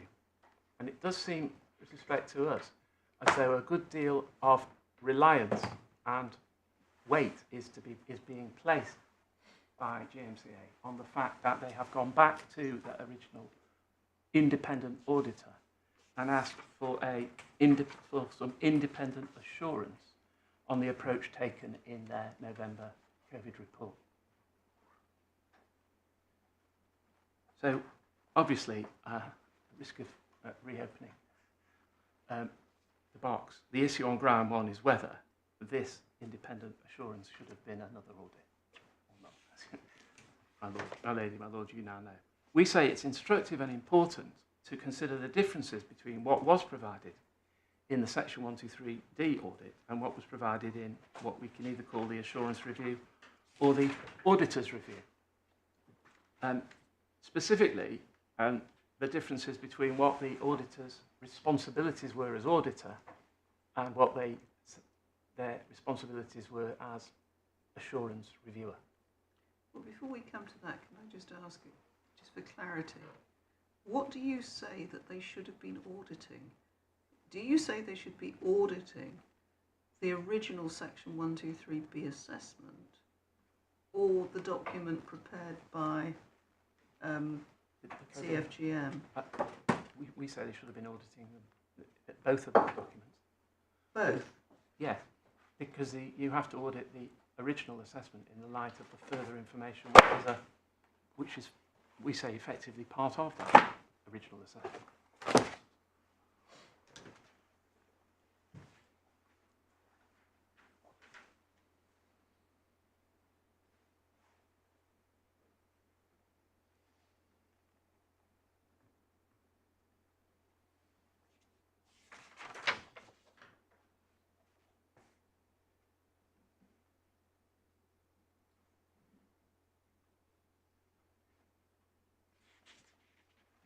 So is this right? I mean, putting aside the question of statutory interpretation, if we're now moving on to sort of rationality, I think.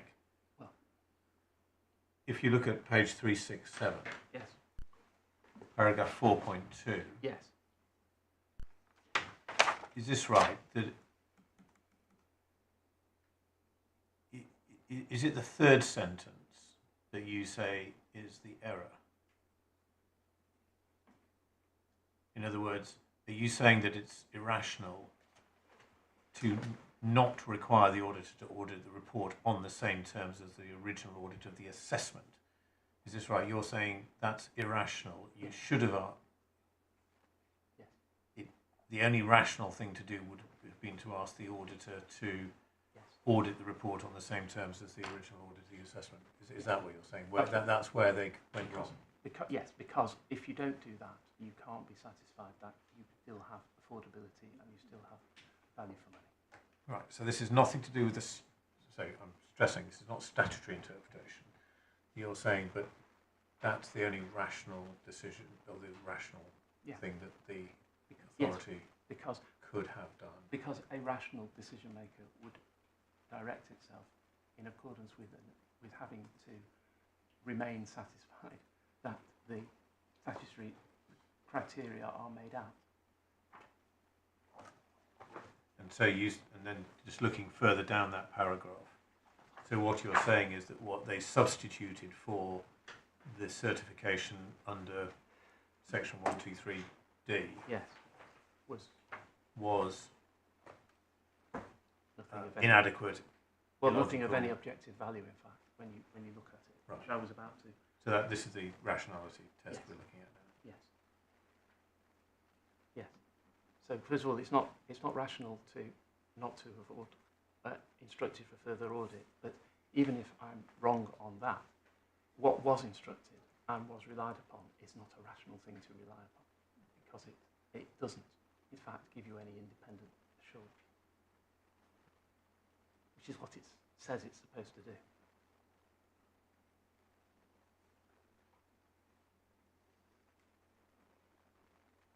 And this is on the basis that it is accepted, or it appears to be certainly accepted all around that the COVID pandemic represented a potential, at the very least, significant change to all aspects of the economic life of the country, but in this case, Greater Manchester, and specifically how bus services interact with that in terms of patronage. Can I then ask you whether 4.2 Little Roman 2, to what extent does that provide any less than the certification that you actually get when you conduct an audit? Isn't 4.2 sub 2 in effect a paraphrase of the statutory requirement under 123D? Well, no. Can we look at that in a little more detail? If we look at the original audit. Well, I'm just looking at the. I think you said what they should have done is to have the auditor do an audit. Yes. Applying the approach in 123D. Yes. To the report. Yes, and they did. And I'm just looking at section 123D and what the auditor has to certify. Yes. And at the moment, I'm struggling to understand, other than the fact they've just rearranged the words, but probably made it neater. Well. What difference does 4.2 Little Roman 2? Well. What is materially different? Well. Between that and section 123D2? Well, I mean, obviously, the one massive material difference is it's self-avowedly not a 123D audit. Well, I know they say that. They say it a lot. But they say it. We're looking at the substance of what they actually did. Yes, but the substance of what they did is in the heading for the under our responsibilities, page 143, for the avoidance of doubt. Our report does not constitute an audit under the Local Audit Act, nor is it either an evaluation of the report, COVID impact report conducted in accordance with auditing standards, an audit per the requirements of section 123D of the Act. right, I understand. Or I understand based on any other formal guidance. So, my Lord, you say, well, why is it not effectively that by another route, by another name? First of all, because they say it isn't, which has to be important, and the person who instructed that assurance and accepted it has to have accepted it on the basis that it isn't doing the job of a section 123D audit. They are asking themselves essentially the same question, are they not? Well, whether the information and analysis of the information is of sufficient quality. The only difference is it's of sufficient quality for the purposes of that report as opposed to sufficient quality for the purposes of some other report. Well, of an assessment. Yeah, so it's not an assessment, No. we understand that, but it is a report.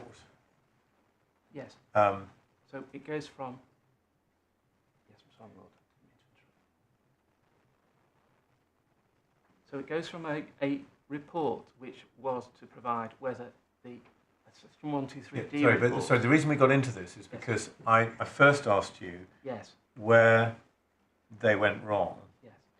and you agreed that it was the third sentence. Yes.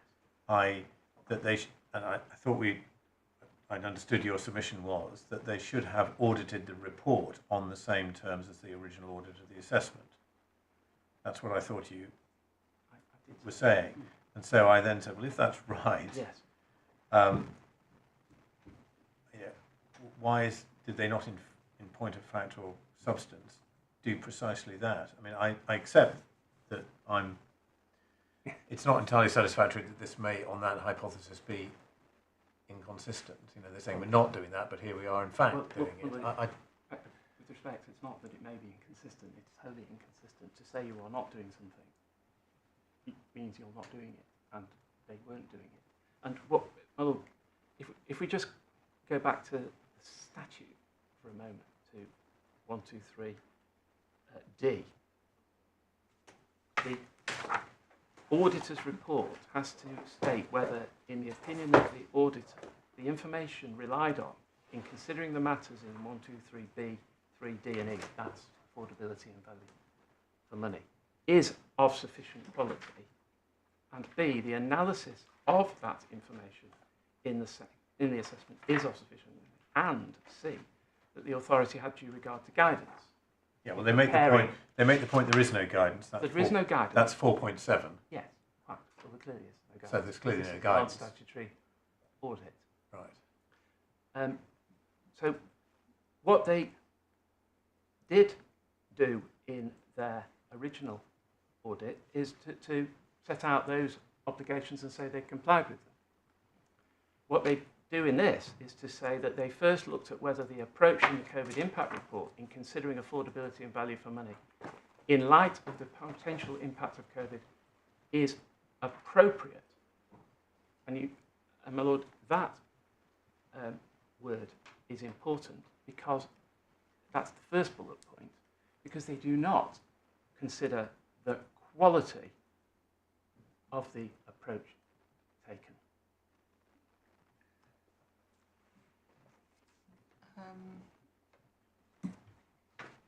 Whereabouts in 123D is there an assessment of the quality of the approach? Well, no, the analysis has to be of sufficient quality. Yeah, but that's and the information has to be of that's in Little Roman 2. Whether the information and analysis, blah blah blah, is of sufficient quality. Yes, but we don't find in 123D2 any reference to anything having to be quote unquote appropriate. No, that's the point I was making. Yes. The very point I was making, in fact, and it's against you. They're doing something extra. They're looking at the methodology and deciding if it's appropriate, but under 123D they don't have to do that. Well, what they do have to do is say whether the information is of sufficient quality and the analysis is of sufficient quality, and here we've got Little Roman 2, the information and analysis is of sufficient quality. So at the moment it seems to me that the approach they're taking is more than the audit requires in some respects, although it is only focusing on the additional report, not the whole thing. Yes. And there is no responsibility at all in this assurance review for the information being robust.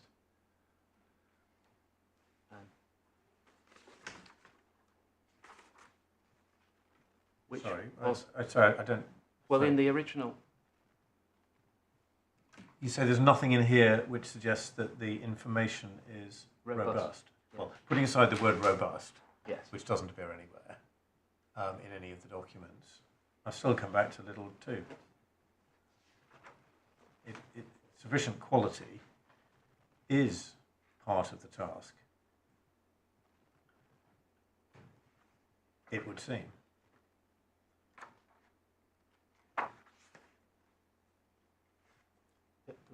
Those words appear in the context of a non-statutory. Right. Yeah. Well, we know that it's not a. Yes.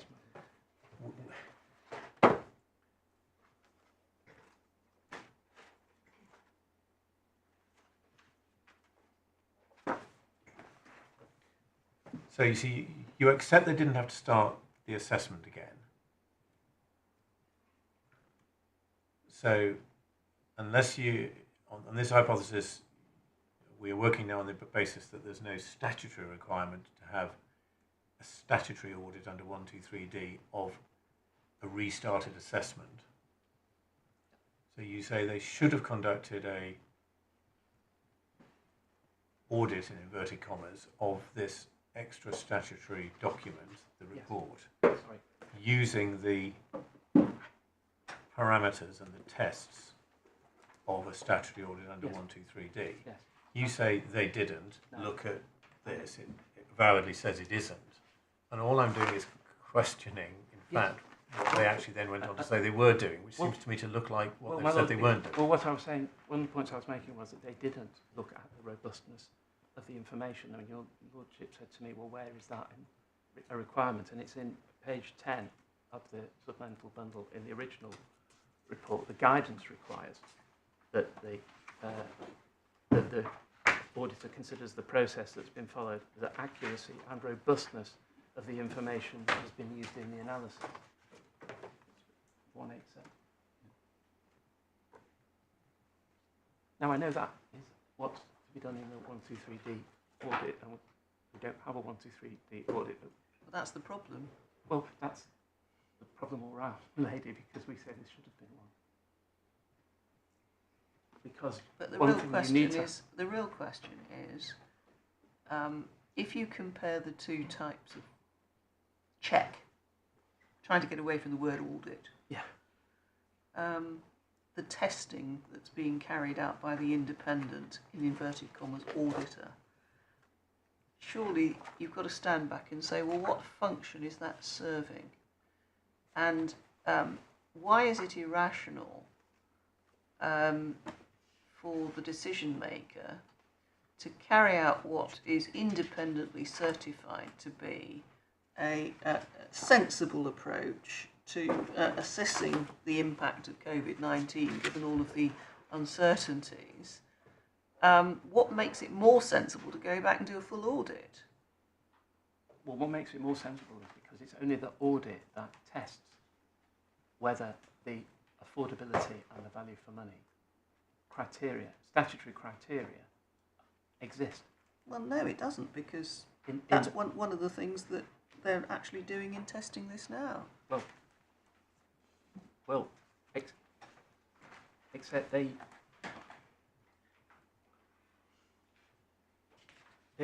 first look at whether the approach taken was appropriate without defining what is meant by appropriate, and then whether the analysis of that information in the report on affordability is of sufficient quality for the purposes of that report, but not of sufficient quality for the purposes of the statute. But you've got to look at what the report is designed to achieve, surely. So you're gathering, you're evaluating the appropriateness of the methodology by reference to what this report is trying to do. And the report is trying to see, as I understand it, whether or not there is going to be a need to revisit the whole statutory scheme and start all over again, or whether one could still reliably rely upon the original process as it's gone, because the impact of COVID is not likely to be so drastic as to make that wholly out of the ballpark. So it's acting as a sort of check and balance on for the purposes of reliance on the original information. Yes, my lady, but if you have a check and balance for the purposes of reliance on the original information, you have to check and balance that what the original information was designed to achieve is still being achieved, and they don't.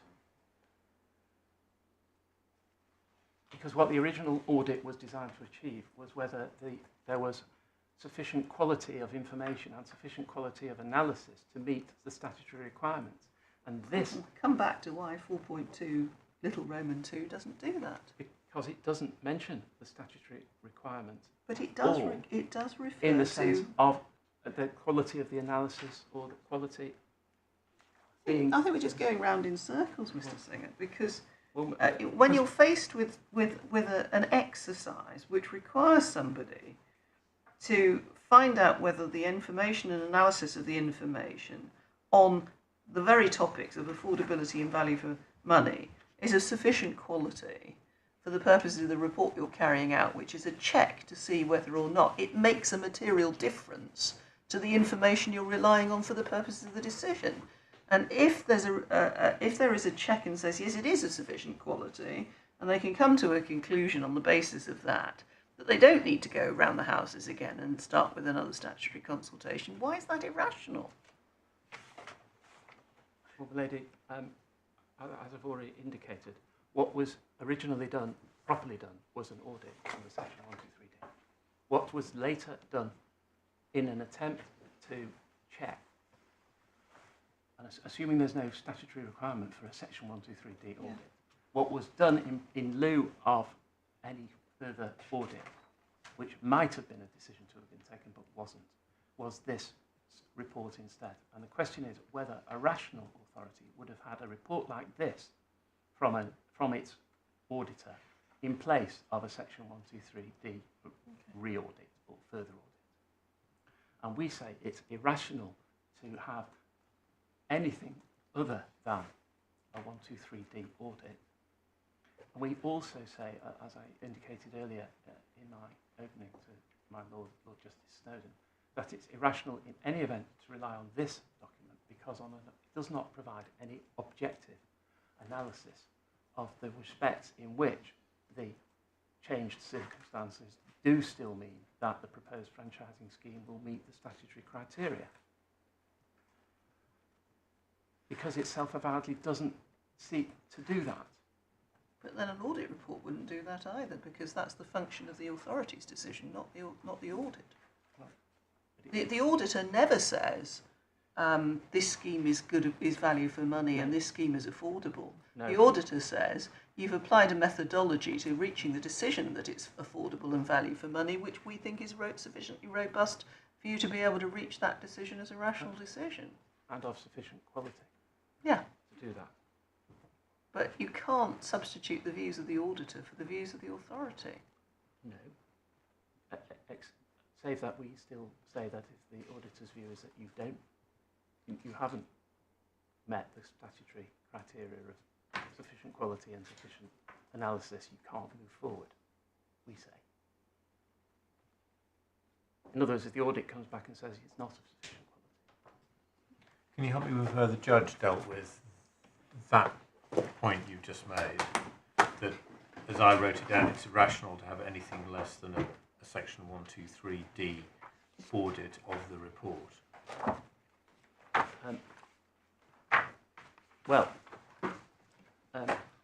In fact, my lord, we say that the learned judge didn't deal with this point. In fact, in his judgment at all, we say he missed it out. What happened in the judgment, as you would have seen, is that the judge looked at a number of these grounds and chose one and said, as an example of why they're all hopeless, this is one that's hopeless. And it wasn't this ground. So this ground, which was in our skeleton for trial at paragraph 58G, which is at core bundle at page 265.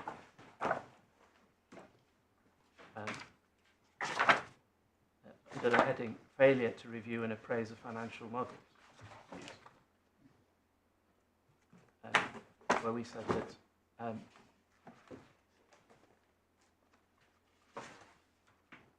then we say that they didn't exercise any judgment in relation to scenarios, the models or extrapolations from those which led to the assessment of the impact of all scenarios. The result is that the defendants couldn't rely on a rational basis any reassurance from the Grant Thornton report. What value does it add to the COVID-19 impact report? That point about the no extra value was not, in fact, addressed in my learned friend's skeleton argument below, which is at page 358. It's somewhat different to the point, though. I mean, I can see that you say, well, it adds no extra value to the overall assessment, but that's not quite the same as saying no rational decision maker could have done anything other than have a full audit. I mean, where's that in your skeleton? There's lots of criticisms of the report, yes, and saying that you shouldn't rely on it. Well, it was our overall ground was the irrational. And obviously that's the second ground of our appeal. And what 57, isn't it? On page 263, paragraph 57 of your skeleton. Yes. Yes. Yep. Yes. So, and you say the judge doesn't deal with any of this?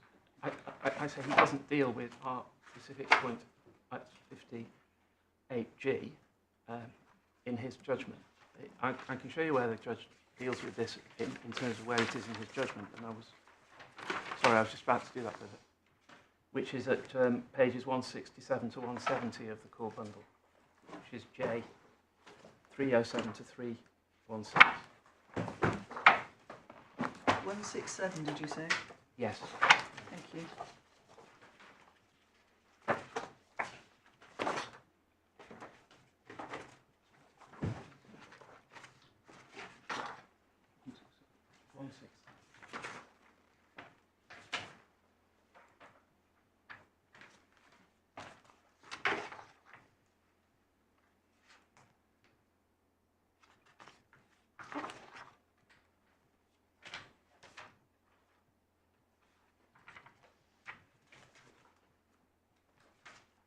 under 307, Judge says it was not rational for GMCA to recommend to the Mayor to go ahead with the scheme, nor for the Mayor to do so without the shortcomings being addressed and the impact report being reconsidered and audited in such a way as to comply with 123D. And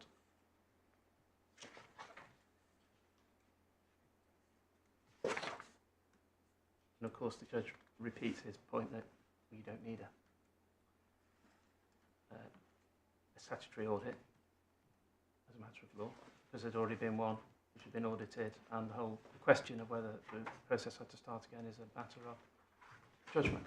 Well, you accept that 308, you accept that the whole statutory process didn't have to start again, I think. What we do.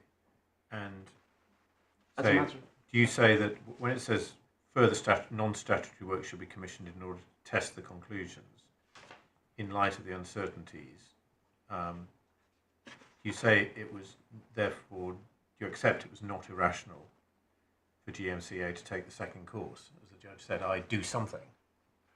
I don't say it was irrational to do something, you say it was irrational to do what they did. Right. So, all right, as far as 308 goes, and so where, and the bit I got from 307 was that the COVID impact report had to be reconsidered and audited so as to comply with, I think what he means is 123B of the, in a non-statutory way. Yes. And then... so where does he say, well, actually...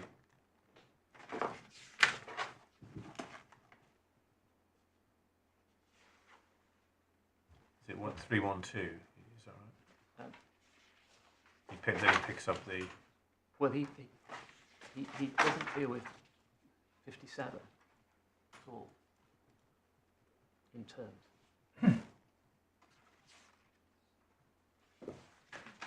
He does deal with 50. The point was he dealt with one part of 58, which was 58C. But the point that we made, particularly at the end of 58G, the judge didn't deal with at all. Starts addressing 58 at paragraph 314. He does. And then, having said that he's not going to set out each of the criticisms. that's right. And he talks about 58C, which was a complaint about not being able to express a view without guidance or definition. And he says that's untenable. But he didn't, in terms at all, look at the specific point that we made at 58G.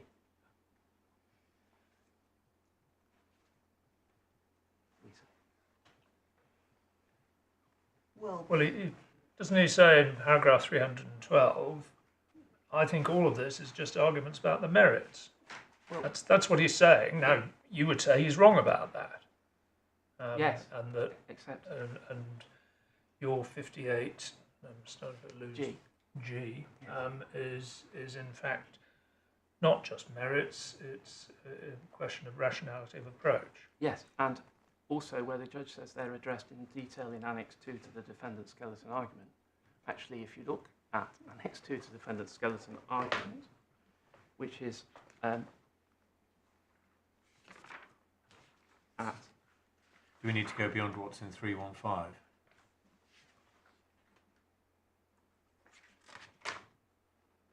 Of the judgment? Yes, because that's about 58C. But isn't the overall thrust of this passage in the judgment, I've just looked ahead at 317, Yes.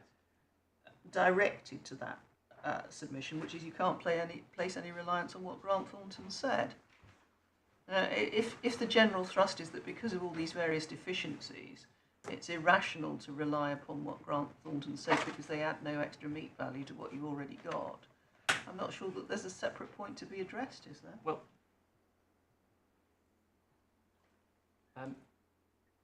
if I can just show you what the respondent skeleton below said in respect of 58G. It's at page 358. Right. Is it 356? And, okay. So, my learned friend rightly points out, or wants me to point out, that it begins at 357. Yes.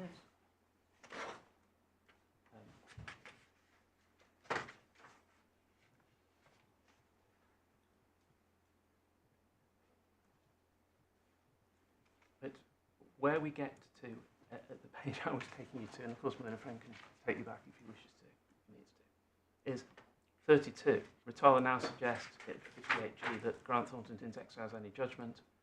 It is simply wrong. There's no basis to suggest that Grant Thornton didn't exercise any judgment in relation to the scenarios. The use of scenarios was part of the approach, which Grant Thornton said was appropriate, and also expressed opinion on whether the information was of sufficient quality. What Grant Thornton said it did not check was the logic or arithmetic integrity.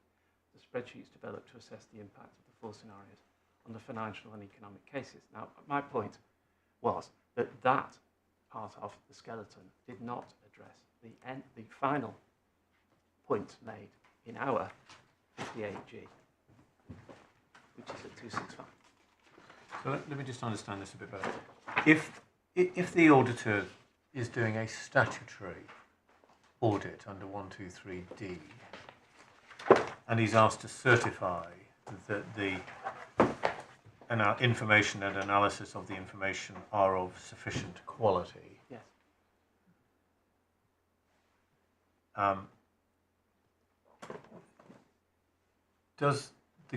Clearly the statute doesn't define or tell you what sufficient means, sufficient quality. Does the guidance? And I thought maybe I misunderstood your criticism. Your criticism of what Grant Thornton were actually asked to do in relation to the COVID impact report was that nobody told them what appropriate meant. Is that it? I'm struggling to understand what you say. Well, I mean, what was wrong? Well, What take you back to our argument is that the assurance review did not, we say, and this is our skeleton for today, at paragraph 57, we say it didn't provide any objective judgment. And I was going to, slightly taken away, this is just the way the argument has gone so far in this book, from showing you what the differences were between the 123D audit and the assurance review. But let's move on from there for a moment. But in paragraph 57 of my skeleton, we say that Grant Thornton didn't exercise judgment in relation to the scenarios, the models, or the extrapolations which led to the assessment. Because, and that follows on from 56, which is that the models hadn't been updated and were the same as for the 2019 assessment, but they didn't audit them to assess whether they continued to be appropriate for assessing the impact of the scenarios on the financial and economic cases. And we say that's a critical part of the audit, because that's what the audit had to do. And so if you don't assess the impact of these COVID impact scenarios on the original assessment in a way which complies with the statute, you're not. So you're saying Grant Thornton should have done the assessment for themselves instead of determining whether it was an appropriate assessment for the clients to carry out? No, I'm saying Grant Thornton should have done an exercise which provided some objective, independent assurance. Well, what sort of exercise would have done it, short of doing the assessment themselves? Oh, well, they could have audited the COVID impact report. Well, but they didn't. It's all very well to keep repeating that they should have audited it. What would the audit have entailed that they did not do? Well, it would have entailed seeing whether, in the light of what the COVID impact report says about the additional uncertainty which COVID had brought about and had not yet ended as at November 2020, they were still satisfied that the assessment was of sufficient quality and that the analysis of the assessment was of sufficient quality to meet the statutory criteria of affordability and value for money. Right. So it would have entailed being satisfied that the original assessment carried out under 2 23B was still reliable. Yes.